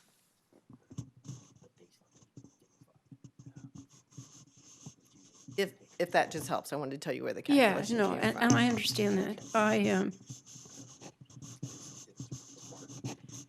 I guess I feel like we need more park benches and places where people can sit and play bingo or cards as they get older. So I don't want to vote against the whole thing. I just don't want to vote for that particular aspect of the proposed amendments. Yeah, and the council at discretion could separate that text amendment out, and that could either come back later or. It would need to come back at least when we come back with the ranch because it affects the calculation with the age restricted. So I think we're coming back on January 6th with the ranch. So I think could defer, and maybe I can keep searching for other factors. Does anybody else besides me care? I certainly hate to see any loss of parkland. I don't think it's a good idea. The metric that lowers it, I understand the rationale for it. I just want to be sure we're not shorting ourselves in some way on parkland. Yeah. If I searched high and far, I could probably find someone using 2. Like Folsom or Roseville or Right. I'll find communities out like that. I'll find out what Lincoln's using. They've got a lot of They have a lot, that's true. amenities They up have the there. most So- experience So with it. let me, Well, the problem with Lincoln as an example, though, is they count the golf courses, like in Sun City and stuff. Oh, That's wow. that's probably right. I mean, they are right. That's considered open maybe. space. It's programmed open space, but it's space. Yeah, I wouldn't look at like a Sun City. I'd go up and look at like the El Dorado Hills development. That I think is that what Lennard's going to build over here. Is it? Yeah. Carson Creek. Carson Creek, yes. Yeah. I'd look at a standard up there and a couple of the other ones, but I mean, there is one golf course in El Dorado Hills, but yeah, you go out to Sun City. I mean, you're talking, what, 36 holes across the two of those, and that is, I mean, look at their financials. That is not anything we want to try to recreate based on what I mean. Their service Okay. levels to what they built are a huge problem for them. Okay, so I don't want to vote, personally, I would like to vote for the rest of the ordinance. I just don't want to vote for that part of it. Okay, so we could certainly separate, pull Title 22, Chapter 22.40 out, hold that as either separate vote or ask for additional staff input on that item. Is that your motion? Yeah, Okay. that would be the motion. Is there a second to that motion? Second. Roll call on that separation. Wait, Councilmember- I'm sorry. We're roll calling on separating them or voting on what was moved? Just separating it. That's not what I seconded. I seconded to move everything but the one. Okay. If we Well, do that, Garrett I and need to Bob close- both voted, both seconded the motion. Okay. Any other comments on this, or do we know where we're headed, council? We're I ahead. think we know where we're headed, so I'm going to close the public Pass everything hearing. but one part, right? The motion was, just for clarity, Right, to separate out that Okay. 2.2 to whatever it was, section, and bring it back at a later date. okay, and pass the On the remainder? 6th of January, And pass the remainder? yeah. All right, is that clear enough? Yeah, we're fine. Yeah. All right, motion made. Was there a second from? Yep. Motion made and seconded. Roll call, please. Councilmember Budge? Yes. Councilmember Terry? Aye. Councilmember McGarvey? Aye. Vice Mayor Gatewood? Aye. Mayor Sander? Aye. Thank you. Thank you guys very much. We are moving on to item 18.2. Speaking of age restricted related No, we have issues. 18.1. Oh, sorry. It's the police. Yep, I almost skipped the most important presentation of the night. How safe we are. I even advertised it earlier. We need 18.1. What a great introduction. Thank you, Mayor. So, thank you, Mayor, Vice Mayor, council members. I'm Chris Pittman, Chief of Police, and to my right here is Jeff Rodriguez, our crime analyst and intel analyst. And as the mayor mentioned earlier, we do have some positive news to share with you this evening regarding our crime statistics. Okay. Is it on? So just a quick overview of what we're going to be discussing tonight. We're going to talk about an update on our city crime data. This will be somewhat of a review. We've talked a little bit about this throughout the year, but we're going to get into more granular details, so you'll be able to hear some of the specifics on why our crime data is what it is. We're going to break it out to violent crime and also talk about property crime. We're going to discuss our population changes and how that affects the crime rate. And then also compare ourselves, look at some other jurisdictions and see where we fall in comparison to other people in our region. And then we can wrap it up with some questions and discussion. So I want to start off a little bit and talk about what is uniform crime reporting, because that's really what we're talking about this evening. Uniform crime reporting is basically a standard that's used throughout the United States where most law enforcement agencies report on a monthly basis certain crime statistics through their state DOJs up to the Federal Bureau of Investigation. It's designed to provide a nationwide view on crime, so you can do comparisons. So it works with populations and looks at the same crime statistics throughout the different jurisdictions throughout the United States. FBI releases this data usually in September, October for the previous year. So while we know our data in January of the previous year or the year before, we don't know the jurisdictions around us. So we're going to be discussing Part 1 crimes, which generally are the more serious type of crimes that occur, which are most likely to be reported and occurs within sufficient frequency for an adequate basis for comparison. Part 1 crimes are actually calculated as they're actually reported. So as we take crime reports, that's how these numbers are actually calculated. And then they're further broken down between violent crime and property crimes. So just for context for you, about 30% of the crime reports we took this last year in 2018 were Part 1 crimes. So one thing to remember, it's very important to look at trends instead of yearly fluctuations. While we have experienced a downward trend historically here, yearly, the crime will go up and down, especially in the different categories that we're going to get into. But it's good to overall look at trends. So you see our downward trending would be a positive thing to see there. We use the industry standard of a 5-year trend. So as you can see here on the chart, for 2018, our crime rate was at actually 1,660 Part 1 crimes for Rancho Cordova. This was a 3% reduction over 2017, and it's also the lowest Part 1 crime total since we've had in 2011. One thing I'll mention, I'm going to be mentioning the date 2011 several times throughout this evening. That is the furthest back that we have reliable automated crime data that we have verified that it's good. In 2009, the city of Rancho Cordova started reporting its own crime data separate from the sheriff's department.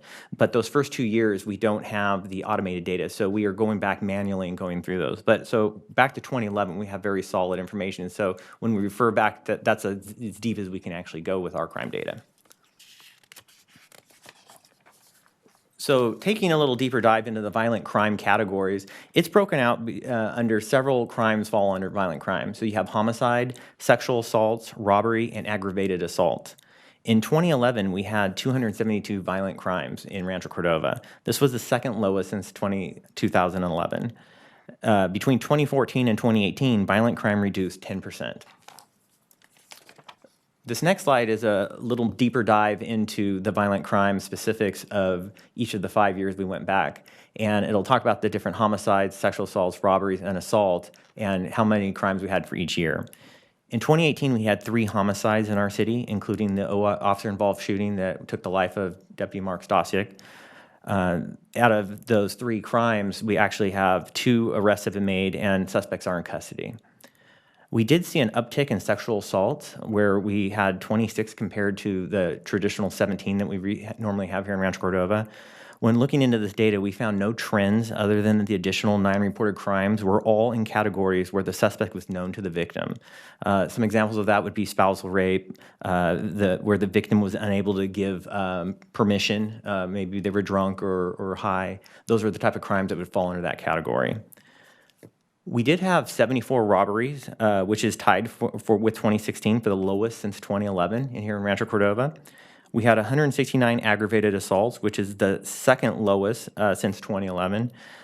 Something to note, though, we did see a 37% decrease in gun-related assaults between 2017 and 2018. Switching over to property crimes, it is broken down through these specific crimes with burglary, larceny, and larceny would include shoplifting, theft from a vehicle, things like that, and motor vehicle theft. In 2018, we had a total of 1,388 property crimes, and this is the lowest since 2011. Between 2014 and 2018, property crime reduced 15.7% in City of Rancho Cordova. Again, taking a little deeper dive here, we had 257 burglaries in our city, which is the lowest since 2011. We did see an uptick in larceny. We had about 35 more than in 2017, but it's still the second lowest since 2011. No pun intended, but this is mostly driven by the theft from motor vehicles. We did see an increase in that in 2018, and we had that continuing into 2019. That is an area that we as a region have been dealing with. We've been noticing several crews actually work in this area, and they will come into Rancho and Folsom, and they normally hit all the same day. Several arrests have been made. We've been working collaboratively with our partners in the region, including Vacaville, Dixon, Sacramento, the county, and Folsom. And we do see changes happening with that. We have been doing a lot of proactivity with the community, educating them. But this is a low-risk, high-gain crime for the criminals. They are changing their tactics to just basically smash a window, grab a bag, and go on to the next car. So this is an issue we have been putting a lot of resources on, and again, working collaboratively with our partners.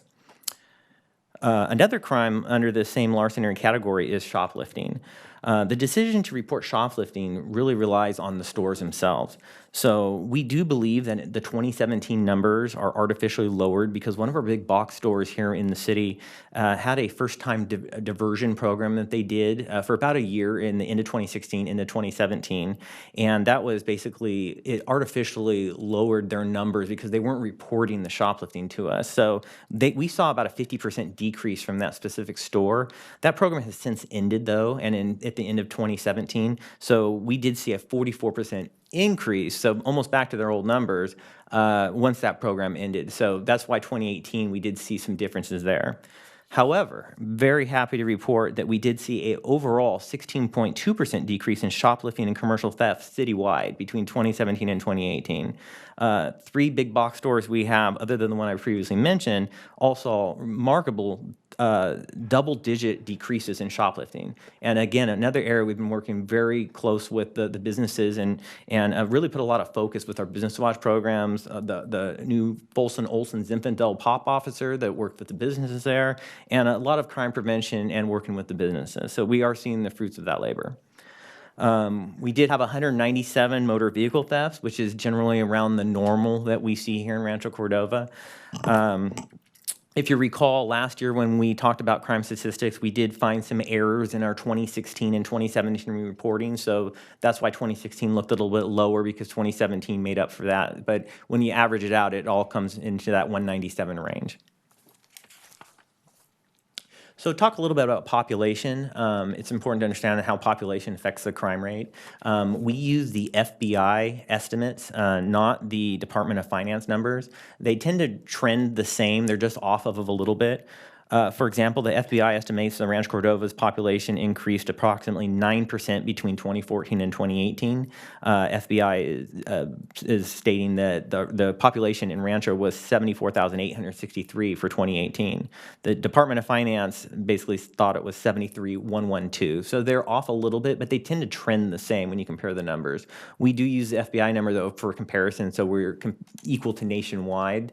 So that way, from state to state or city to city, you can compare us.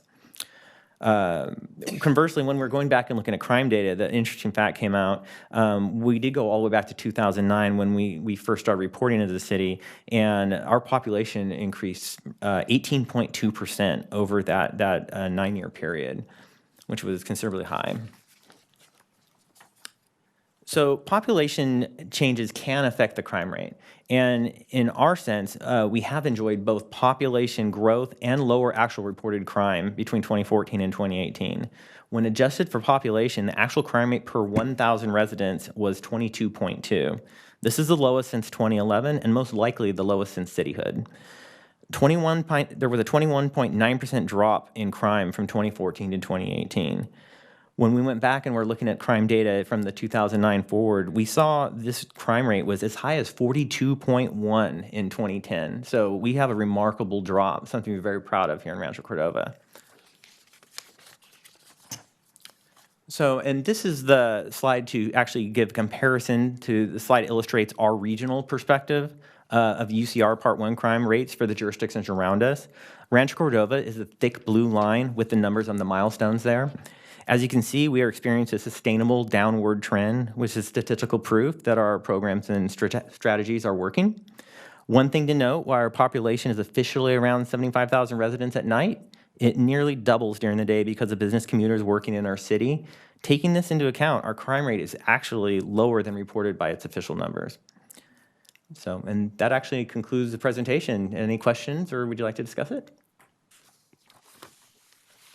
Questions or comments? Just a comment. In November, you put out a wonderful press release about working to curtail unsafe and illegal marijuana cultivation. Yes. I enjoyed that press release immensely. Well, thank you very much. That's been we've been making great strides here in the city, and as you know, we've dedicated specific resources just to work on that problem. So. And I'm sure our business community appreciates it also, given that a lot of them were concerned about what was going on in the buildings around them. Yes, thank you, Councilmember Budge. It seems based on your presentation, there are some big box stores in Rancho Cordova that are the source of a significant number of petty crimes. small thefts, and they had a diversion program, at least one of them had a diversion program in place that's no longer there. Is there a chance to get that back? Is that something we can work on with that retailer? With the diversion program, or? Oh. The diversion program didn't seem to have the desired results they were hoping for. We have been working with that specific retailer very closely, and we have lots of different strategies we're working with them on. I'm happy to report on some of the other competitors of theirs. We have amazing relationships, and we're seeing a lot of strides happening in there. This one specific retailer that had that program, we still feel positive where things are going in the right direction, and hopefully we'll be reporting back shortly with some good programs that they're going to be implementing. I know in past years and even negotiations I was involved with, we'd see, a manager change. Yes. And then sort of the site change, and there'd be a spike in, certain unfortunate activity as a result of just the manager rotation through the store. Is that still sort of the ongoing challenge of dealing with that? We have an excellent relationship with the store manager here, but we also have formed relationships with corporate. And so we, our day shift watch commander, Lieutenant Rob Patton, has a very close relationship with one of their security representatives that runs, he's the vice president of security for the region. And he's been working very closely with us to brainstorm and strategize on solutions that'll work not only for them, but for the entire customer base. Very good. Yeah, I would encourage you to, find a way to utilize us if at all necessary to keep those negotiations ongoing, keep those stores on task, and, really restricting the sort of crime that's possible at their sites. Oh, I very much appreciate that. That's of huge importance to us. Yeah, I'd just like to point out that it's a great relationship you've now set up with most of the businesses, from none to some, and I know that especially in the areas of the pop areas and just the business district down Folsom Boulevard, they really appreciate you, how you've stepped up and put a whole team together, almost like our own private P-bid kind of. So thank you for what you're doing, and it looks like Rancho Cordova has lower crime than it's ever had. Yes, that's true. Okay, and that'd be great to put that press release out. I'm not saying that you have to, but if I were you, I'd put that out. Where's Maria? She's here somewhere. Maria, press release, lowest crime in welcoming in David Sanders, just go with it. Go with it. Well, thank you for those comments, Vice Mayor Gatewood. I do want to comment again on the FOS pop officer, the Folsom Olson's Infidel. We have seen a tremendous amount of support from the community, and we're making strides where we never were in the past. We've built relationships with businesses that we didn't think we had good relationships with in the past, and with building owners, property managers, it's really paying off in dividends.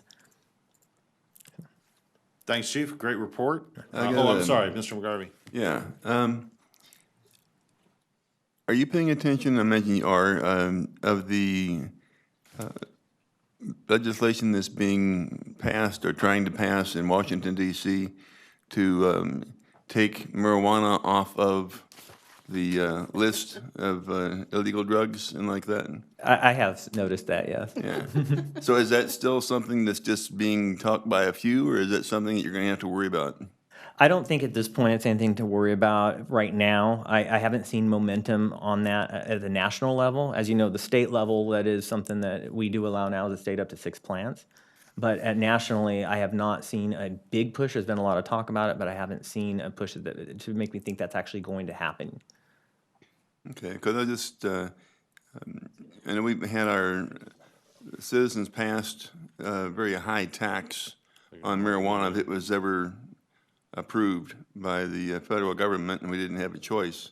But so I'm kind of watching that to see if that's something that we also have to start paying attention to, because that would change what we do or can't do in Rancho Cordova, and I don't want that to start going on the negative side either. The wording I saw in some of the proposed legislation would not take away our right to regulate stuff here. So unless something changes or something that I'm unaware of, it wouldn't affect how we're currently doing business here. It's already legal in the state of California, and we have the authority as a city to regulate it as we see fit for now. Yeah. It's just that decriminalized. Yeah. Thank you. Right. So just, that's something that a lot of the citizens, we're one of them, that I've been watching to make sure that the, excuse the pun, but federal law trumps state law. And it's something you have to pay attention to. Yes. It seems like one of the bigger issues really is the number of people walking around with mental issues on the street, and the problems that either they cause or can get or can fall victim to simply because they don't have the capacity to deal with issues the way normal people would. We do see that a lot, as you call in our homeless outreach team presentation recently. We do see that a lot in our homeless population, and they may be medicating with drugs or vice versa. But that is an area that we have been working on as a city and regionally as well to try to develop some solutions there. I was talking to Rest from Neighborhood Services actually last week about some other things that we want to try to implement here in the city and fill some holes that we're finding now since we've been operating that program for over a year.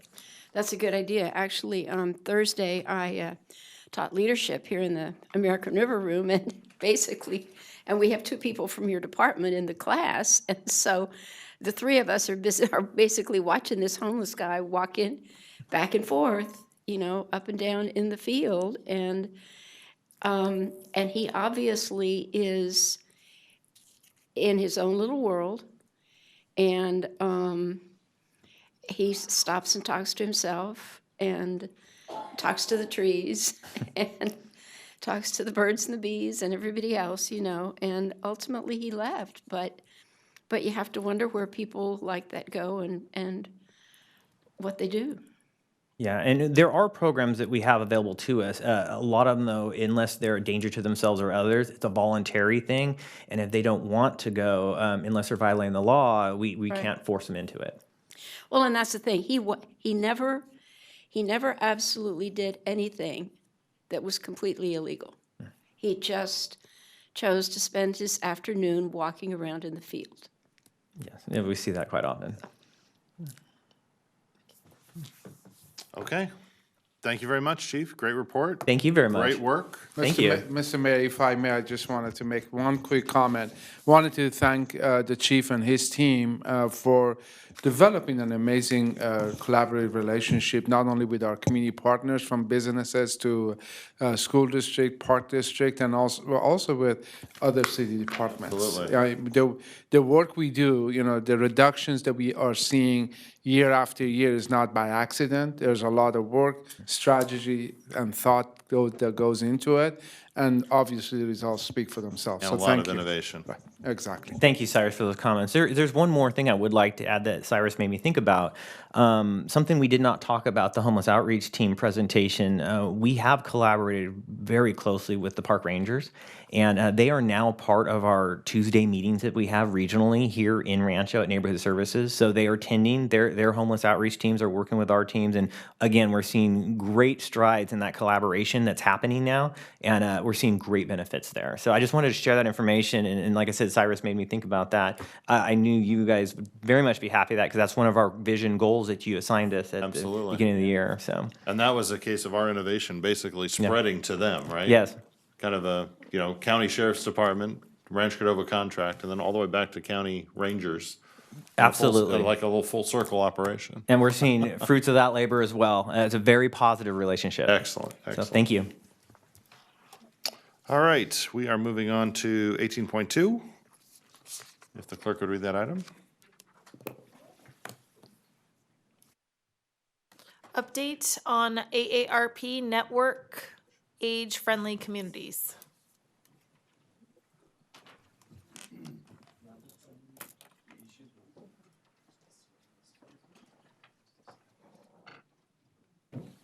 Wait, we're giving Garrett a gavel?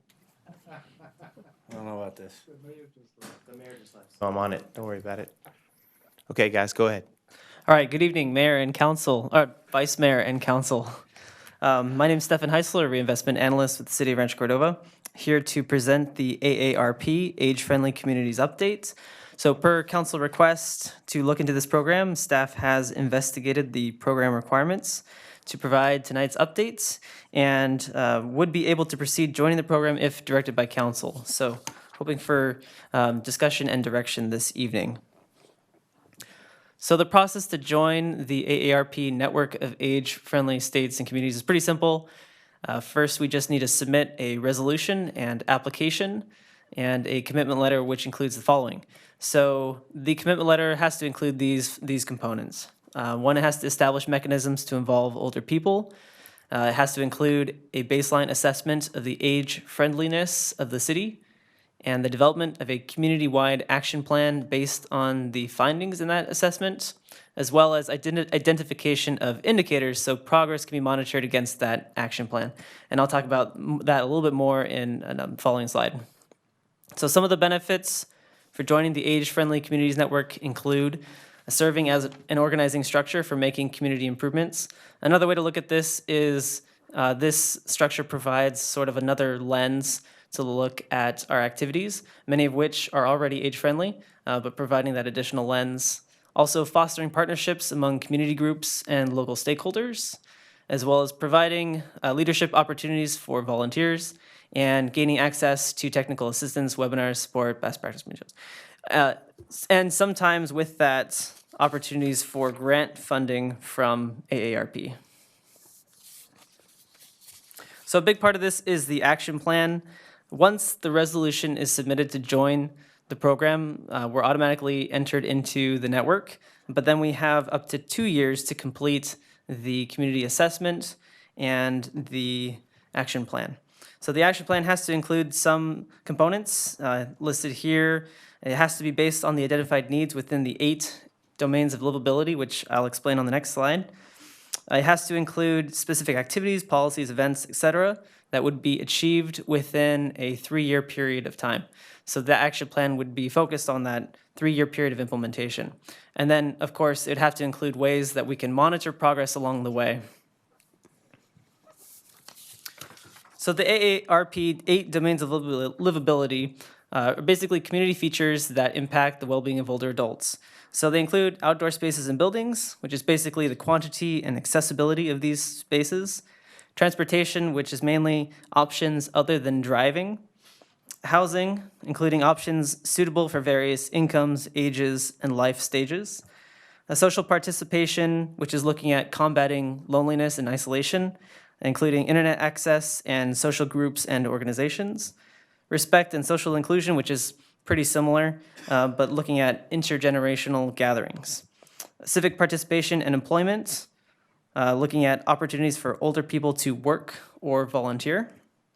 Communication and information, mainly ensuring that we have a variety of communication methods to reach our entire community. And then community and health services, so making sure that they are accessible and affordable. One of the neat tools that AARP has developed is their livability index, which is here. Our 2018 score was 54. And I don't want to compare ourselves too much in the region, but we're pretty close. I think there's still a few asterisks that you'd have to put on their data sources. So I think it's mainly useful as an index against ourselves. So the fiscal impact for joining the network, there is no upfront fee to join the network. However, there may be ongoing implementation costs. So the community-wide assessment would probably include some resources, although there may be an opportunity to partner with AARP for some or most of that activity.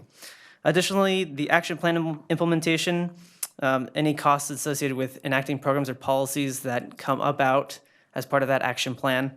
However, there are no requirements to create an action plan that burdens us financially. We could theoretically create an action plan that consists of items that cost nothing.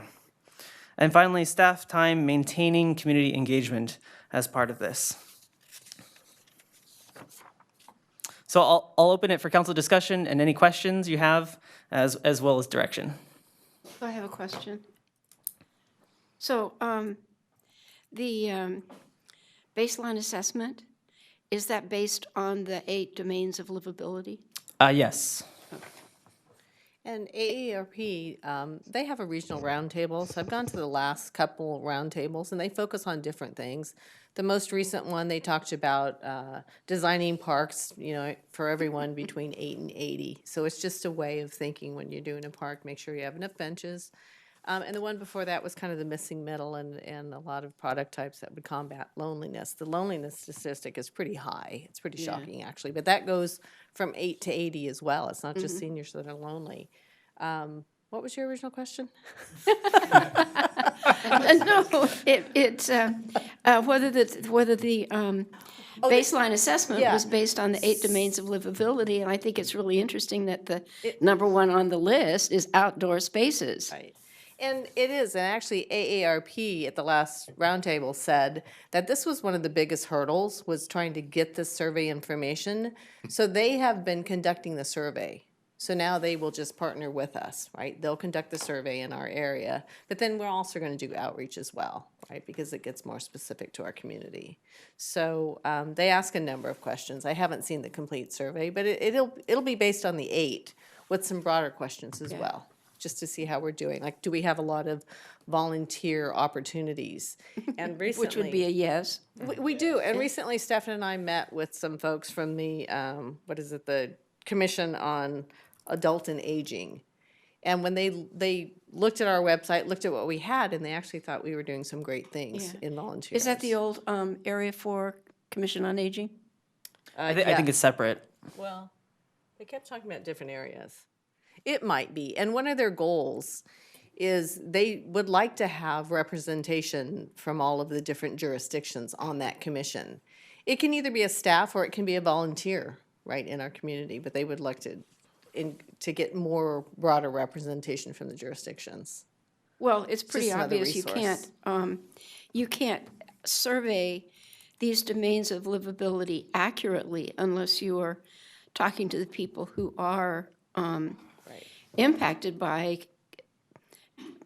not just the warm and fuzzy things, but the very specific things like housing and transportation and community and health services. And the interesting thing, I was just telling Public Works that because my husband now has a handicap sticker, we need to up our ratio of accessible parking spaces to regular parking spaces, because we've had it for like 3 months and we've used it twice because all the accessible parking spaces are used. They're filled immediately. We don't have enough of them. Those standards are pretty old. So they're very old. And so it's just really normal, ordinary things like that you don't necessarily think about unless you're the one trying to park closer to the building and not take 10 minutes to walk across the parking lot. My wife as a physician can tell you the pressure on physicians is enormous to sign the paperwork and grant those. Oh, absolutely. Lots and lots and lots of patients. I won't speak for her, but the percentage that are granted versus the requests, I mean, the sort of societal expectation of it is pretty small. In other words, there's a lot of requests that don't quite make it, but there's huge demand now in California for those tags. Well, and just look at the Rayleighs and the way that parking lot is planned. Unless you're driving the right kind of car or you have one of those placards, you're not getting anywhere near that store, right? No, you're not. From where it is, and that's not a bad thing. But if you look at what that standard is for a new construction, and then you go over to our older, shopping centers, and they're just not planned in the same way. Maybe Target is about as close as you're going to get. Target is But good Rayleigh's is a great because, example. Like you for the most part, an able-bodied person with a gas-powered vehicle, you're not parking really in front of the grocery store. Excellent point. So no, you're absolutely right. Yesterday at Costco, we just happened to be there at the right time and got one of the spaces, because that parking lot is absolutely enormous and it could take 15 minutes to walk from the outer edge. This seems like a no-brainer to pursue this. Yeah. Any other council discussion? No, there is just real quick, is there any downturn to it? Not really. Okay. I think we're doing well. It's not going to be a hard transition for us. The plan could be a heavy lift, but the plan can go anywhere from 10 to 100 pages. We don't have to do a 100-page plan. Well, and it it said rather we not have be the 2 last years. jurisdiction to do it either. Yeah, and so I'm we gonna had be- 2 years to do it once we submit a resolution. And we talk a lot about schools and other values, and so, you're talking about getting on the list of the largest membership organization in the country, right? And the organization that knows everyone's birthday and knows exactly when to start getting you your card When and you your turn magazine and 50. everything else. Yeah, they give it to you 5 years ahead of time too. But That's not good. Bob, I know, went to the U.S. Conference of Mayors this past year for some of their meetings. I had the opportunity to attend for Linda, so my year and then her year. Aside from, and I know we're going to talk about homelessness and housing next, but aside from housing, talking about senior living and figuring out partnering with AARP, especially at the U.S. Conference of Mayors, this is like one of the top conversations that happens at the U.S. Conference of Mayors every year, is talking about how you're planning for multi-generational living within your community. David was just mentioning about the next-gen homes. And, you know, we already have builders that are doing that. That we have. Anatolia 4 has, you know, the living quarters off of the main house, but you got a front door and a door into the hallway, but it's a full one-bedroom, you know, with your own laundry, your own, you know, kitchen and everything. Like, these are the things we need to think about. And, you know, I think we point at West Sac as, I think, a community that gets this. They were the first one in this region to be on that list. You know, lo and behold, too, Christopher Cabalden's been on the board of U.S. Conference of Mayors forever. But, you know, they really figured out that, you know, you can build urban living, right, that will attract young working professionals. And, oh, by the way, all of the things that young working professionals want, which is walkable communities, lots of park space. They want to be able to order Activities. food and have it delivered to them easily, have access to a lot of those other services. That's all what these millennials want. Oh, by the way, that's exactly what seniors want. Right. And so it's not like we're reinventing the wheel. We just On need one to level. we just need to do the work to prove to them that we're one of these communities that Actually, these people Montalena- want to live in. Somebody, I'm not sure, yeah, somebody at Montalena is advertising single-story houses. Yep. There's a sign on the road that you all drive by every day. Yeah, that's right, and that's right next to Anatolia 4. It's funny, those people that move into Montalena, though. You know, when they drive by, they think they're going to be in the HOA, but they're not going to be. But no, I think it's fantastic. There's no reason not to do this. All right, any other discussion? So are we being asked to direct staff to adopt or to Just receive an draft a update. resolution? No formal Provide action. direction, I think they probably have it at this point. Yeah, no direction Unless you want a taken. motion. Yeah, we'll come back. Okay. Thank you. Thank you very much. We are going to go on to item 18.3. This one will be equally quick.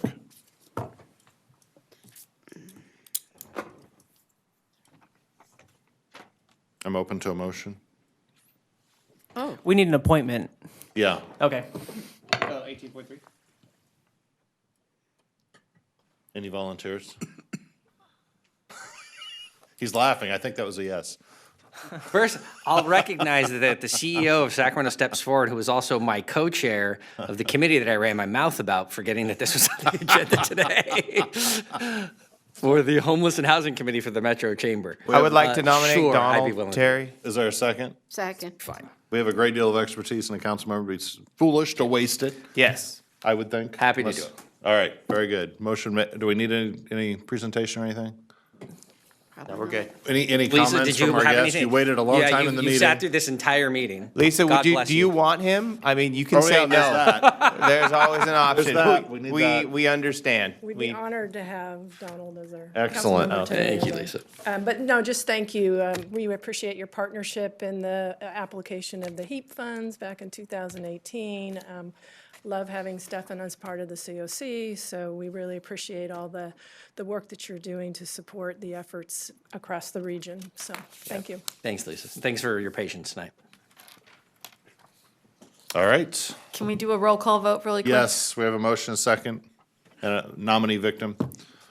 Councilmember Terry, Hi. Councilmember Budge. Yes. You had to start Councilmember with McGarvey, Aye. Vice Mayor Gatewood, I abstain, no. Aye. Mayor Sander. Aye. Thank you. Thank you, Donald.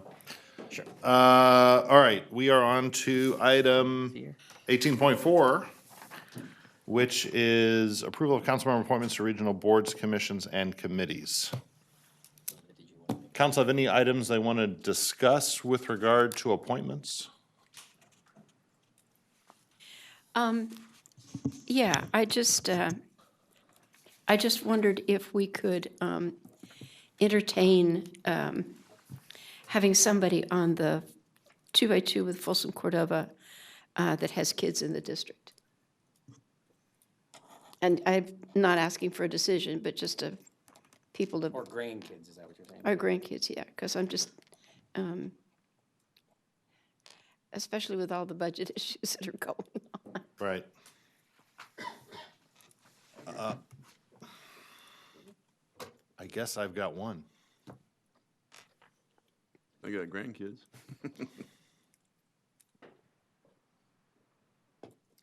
Oh, Kobe? Well, if he goes to school here, Yeah, because you said he was considering several locations. yeah, and I suspect that's most likely, but I don't know at this point. That could change, you're right, that could change. Yeah. Well, let's, I just wanted to bring it up. Let's go with what we have already, because it's not like we can only change in the middle of the year. Right. Yeah, I think generally these appointments, to the extent we can leverage our expertise, that's a good thing. Rotation occasionally is probably a good thing. Looking at people's leadership potential in the organization, wherever they are, is a good thing. Like, you must be in consideration for RT board chair at some point in that rotation. At some point, when the Board of Supervisors in the city of Sacramento stop dominating it. They don't have a formal. When's that happening? I they have don't- no idea. They don't have a formal rotation process? They do. It's like LAFCO. Okay. It takes you 10 years. I mean, don't forget, you were. Right. Okay, so it's Right. probably be another 10 years before we ever get back. And we should consider that in our other boards as well. I agree. But otherwise, I think, you got appointed to the remnant of what was left over. And the same for you, in terms of expertise, right? You didn't really, not necessarily an application of expertise, it was more, what was Dan on? Here's your portfolio. Yeah. No. That's not how Did he. we alter it for him? Yeah. Okay, I'm on the one thing that I actually have experience in, which is the cable commission. all right. And then the That's other actually one- So good. that was Dan's, but like STA was Bob, but Bob was filling in for Dan on solid waste, Regional sand. regional sand. Yeah. And so then we just made a switch there anyway, so he took that one and Oh, that's right. STA was freed up. That's right, there was a change there. That's with not- Regional that- Sand. I think the thing that, at some point to talk about when it comes to 2x2s, is especially to look at the ones that, like, incoming mayor and vice mayors are sitting on, and the number that you're gonna take this year, because you're gonna see, the It's significant. county 2x2, SMUD 2x2. Yeah. There's a whole bunch that are mayor, vice mayor. So I think the thing to think about, Inside I fine think, print. there's a lot of other 2x2s that you add on. I would like to actually sit down and strategically think about like the different things we're going to get out of the different boards and who can sit on and get us the most money. Well, What a great idea. And maybe that, well, but also I think the makeup of it, and I know I brought this up before, I took air, or I was assigned air when I got here. It's worked out well. I became chair within 4 years. Right. So that's fine. Yeah, the homeless council, that makes a lot of sense for me to do it, obviously.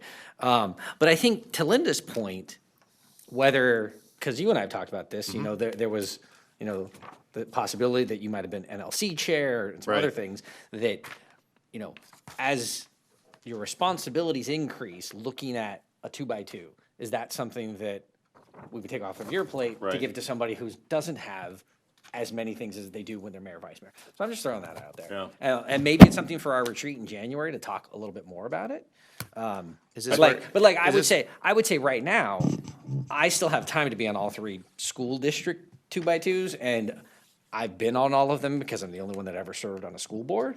And I'm quite content with doing that. But next year, maybe it makes sense that I would rotate off of some of, maybe not the schools, but there's something else that I might do. Yeah. Because I'll tell you right now, you just added, you doubled the number of 2x2s you have. Well, and I would. And you've never experienced that yet. Right, I've never experienced that, and I would also love to actually to have the right strategic partner with me if I'm going to stay on these. We're working on some deals with the STA, and having a political consultant that's actually helping us to try to get more money was actually key to us getting hopefully $10 million in this year. So, if we're going to try, if we're going to talk about that, I would really like to go down each board and be like, this one I have the much pull in, we could probably get money out of this. I can add, my intention for the retreat this year is to actually talk about an expansion of this discussion. Okay. Where we're focused on agency by agency, what are our goals, expectations? How do we get to those? What's the route to that goal? It'll have to tap all of us to say, Linda, what's possible at RT that we haven't done there before? I'd probably be the second chair for that discussion. You'd be asked to, what can we do air district wise? What can we do in the sewer district? What are our city goals? How do we bring other cities together to work with us on those? Are there agencies we partner with to pursue those common goals? Are there other agencies where, it's gonna be tough, it's gonna be a hard slog? Yeah, that'd be very, I like that. I like the But comprehensive that idea. gives us a chasing that. punch list sort of approach to all the agencies. And the best example I can give you of that is something Linda and I did kind of informally with regional transit. Between her expertise and mine, talking about what we wanted to accomplish, mainly along Folsom Boulevard with regional transit. And we had, I don't know how many items on the list, 8, 10? least. And we're down to about 2. Yeah. One of which is the station at the library, which that's like a 10-year, we gotta try to find money for that. But that was a very effective sort of 1-2, and staff knew exactly what we were aiming for because we had this list. This is what we wanted. So my intention is to expand, our priority setting into that sort of a scope and think about what can we most gain from all these partner agencies. Well, and some of that, I think that's interesting. Some of it is also talking about, I think, some of those goals that we've said that we've had that staff have been very clear are our job, not theirs. Exactly. Right? So this gives us, there will be work for us. Like the There's no planning, question. like the planning area, right, is less of staff working on it and us mounting the political muscle to do what some of those things do. But I think back to Linda's point, depending on the time and the commitments that especially you two now have. Right. That as we look at these, because very rarely do we change. I mean, this is a horrible way to say it. We change when people die. Yeah, or leave. Or there's an election, right? Like, I mean, and so essentially we've had 3 changes to this list for the most part. 3 rounds. Right? 4 maybe. In 17 years, you just said, right? So to me, these should be more fluid. I will say, yes, I've learned a lot on air. I'm still immediate past chair. They're the weird ones that do 2-year terms for that. So, but there are other areas that I'd really like to learn. And so, And in that where case, that- it where might there make are sense to put someone else in your position. They build up an area expertise. You don't really lose yours. You just move off to another area to build. Yeah, and I build could become expertise the alternate on said committee. Yep. And to me, I think it's the 2x2s that are the easiest things because now that you're going to have 4 or 6 meetings a year with the county, however many with SMUD, Metro Fire, there's a lot of other ones. Where does it make sense that some of us could pick up the slack for that? So maybe a Folsom Cordova, if Linda's interested, I can still serve on it, but maybe next year, the year after, it's something that we change them out. And the Elk Grove one too. Elk Grove. Well, I mean, the funny one about Elk Grove was, we were naming a school after Bob, and we took them off the 2x2, but it made sense because your kids go to school, right? Well, both of our kids go to Elk Grove Unified. So it just makes sense, but maybe this coming year, that's something that. Yeah, if I'm gonna go on if I got all these county boards, it makes more sense to put the name of one of the schools in So I Elk think Grove they- on there. Yeah. I mean, it's not like he doesn't get invited to everything that happens at that school. Right. But I do think coincidentally that was really interesting that we named a school after you and almost immediately took you off the 2x2. Show you. So Okay, it sounds like we have no immediate changes in leadership, but this is something we can discuss in January. I think so. Specifically with regard to goals. And that may fall back into who's there. Yeah. Okay, Mayor Sander, can we talk about the visioning session for January since that the. that's what we were just talking about. So on your calendars, we had January 28th, which we know is a conflict with an 916 Inc. event, which I know many of you would like to go to. That's an evening book launch? Yes. Yeah. And 916 Inc. was unable to change their date with regards to the Walnut Wood book signing, but there are many other dates for other schools that are coming up in February 6th at the Margarvey School and at Kinney on February 11th. So So question 1 is, do we want to all attend different book signings instead of that one? and keep the regularly sort of scheduled, which we are anticipating, sort of keeping the regularly scheduled council meeting for January 28th. What's the date we're talking about again?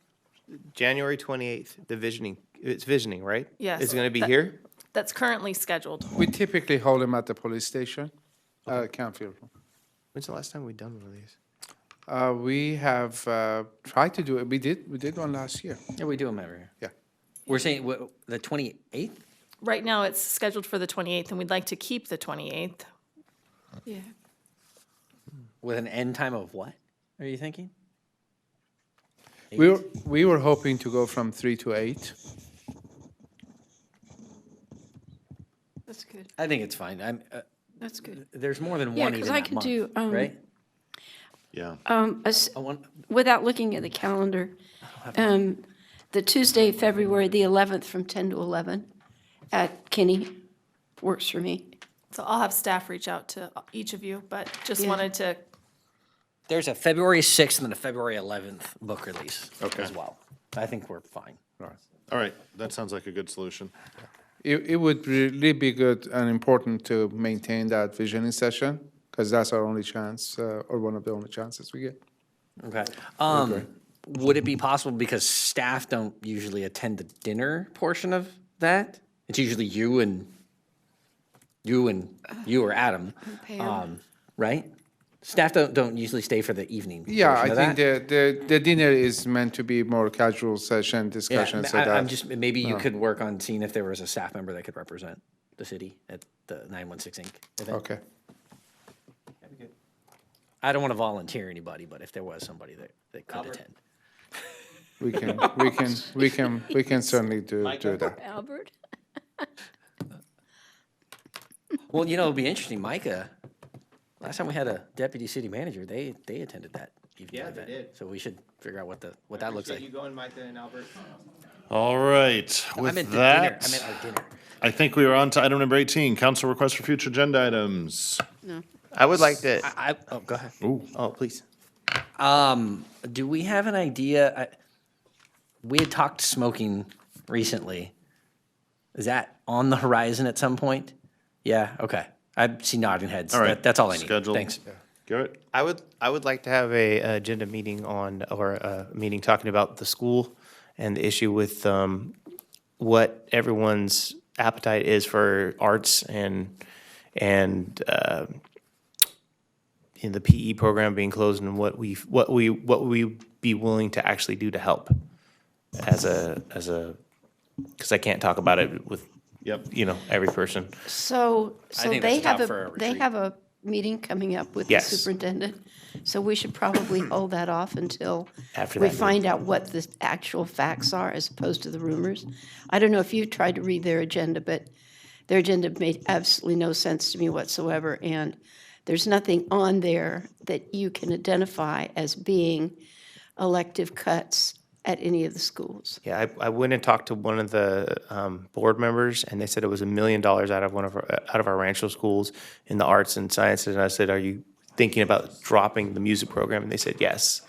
And I was like, "Okay, so we'll just wait till you guys finish." But I would like to, if it goes down that path, I don't want to lose arts and sciences. So I'd like to actually address it and talk to you guys and see what your appetite is. Well, frankly, From what we're starting to hear, I think your interpretation of what's happening may not be accurate. So I think let's figure that out first.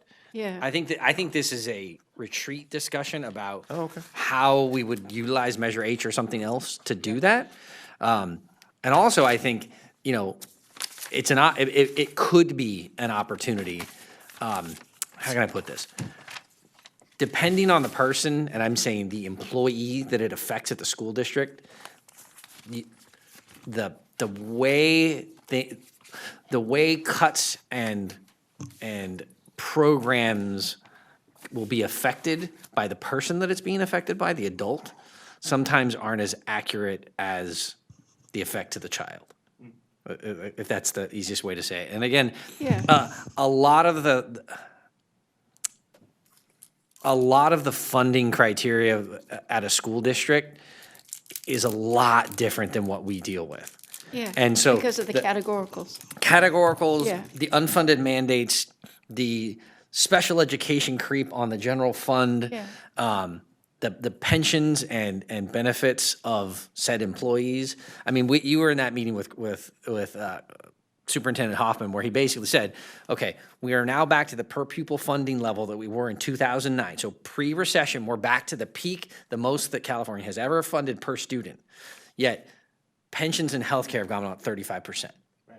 So we're finally getting what we were getting 10 years ago, but not just teacher, every employee is costing 35% more. So that's just coming out of places. Right, but And- I agree 100%, but the whole thing is like. I'm not defending any Right. decision that was made. Right, it's just one of Or those things, it's recommended. like if the school districts decide in Rancho Cordova to cut arts and science, then we have to step up. I know Folsom's able to do it with their per thing, and we have the business infrastructure that Folsom doesn't. And I know as a business owner, I'm willing to step up when it comes to something like this. This is one of those things that I believe that makes good employees and good staff, and this is that thing that I'm not willing to give We up. can gather some information tomorrow. Yeah, absolutely. Yeah. Because the only things that I did pull off of that agenda are that, and I was telling Cyrus and Donald, they talked about doing some things like reducing prep time, which doesn't necessarily reduce either people or classes. And then there was a specific sentence that that there were positions being eliminated, unfilled positions being eliminated. So there were not, so in whatever area this was, there were not people or teachers being laid off. There were simply positions being reduced. Right. Which will still have an effect, but.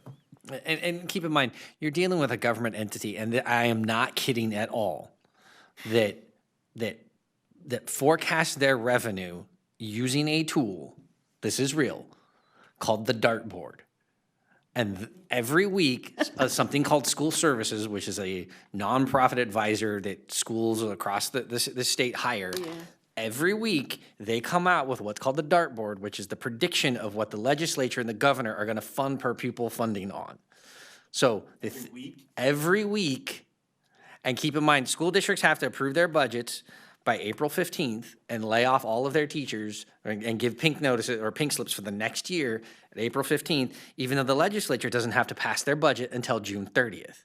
And a lot of times they don't even do it by then. So you're dealing with a government entity that's trying to predict what their income is going to be in September of the following year. They're made to turn in their budget to the county in April, and the legislature still has 2.5 months to decide how much money they're going to get. So as much as we want to cast stones on any school district, those are some of the unique characteristics about balancing a school budget. So it strikes me, Donald remembers very well because he was on the receiving end. It strikes me that if there is anything dramatic being planned at the district, that a visit from all 5 of us at their board meeting might be a really good idea. Yeah, well, and Been keep in done mind, before. and keep in mind, there was one time before I was on this board where I invited all 5 of you to come down and stop a school from getting closed. So, And we did. And we did.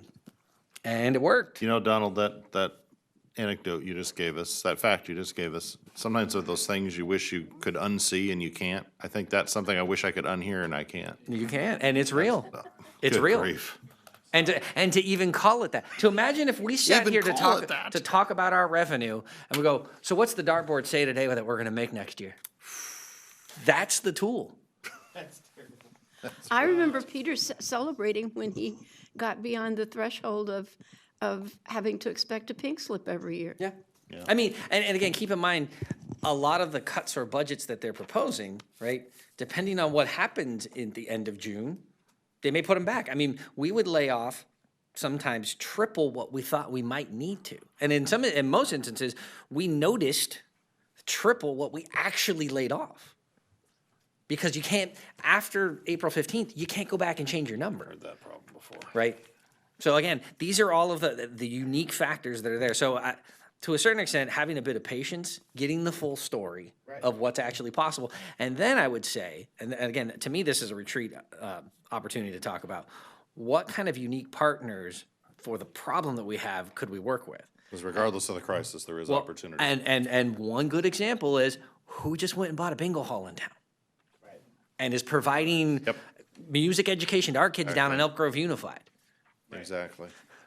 I'll just throw that out there as a possible. As soon as you told me this, I sat down at the dais and I sent an email to their CEO, who I was in ALF with.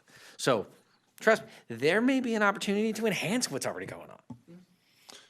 All right, good I think discussion. Garrett, I'm just going to say, I'm going to agree with Garrett about paying attention. If something happens with the arts, then we need to come up with something to not let them go away. Because we have a community strategy built on art at this point. It's coming to fruition at Mill Station District, but all over the place, we have been betting on art. So yeah, we can't be undercut with that. But we also don't want to put the school district in the position to go, well, if we just make cuts, the city will fix it. Exactly. So we do want to be careful and be thoughtful about how we approach any of these things. Yep. Because we don't want to invite that we will fix their problem. But at the same time, it's our problem too. Right. Yeah. Yep. All right, any Thank further you. discussion? Seeing none, thank you all. We're adjourned. I've never told you that.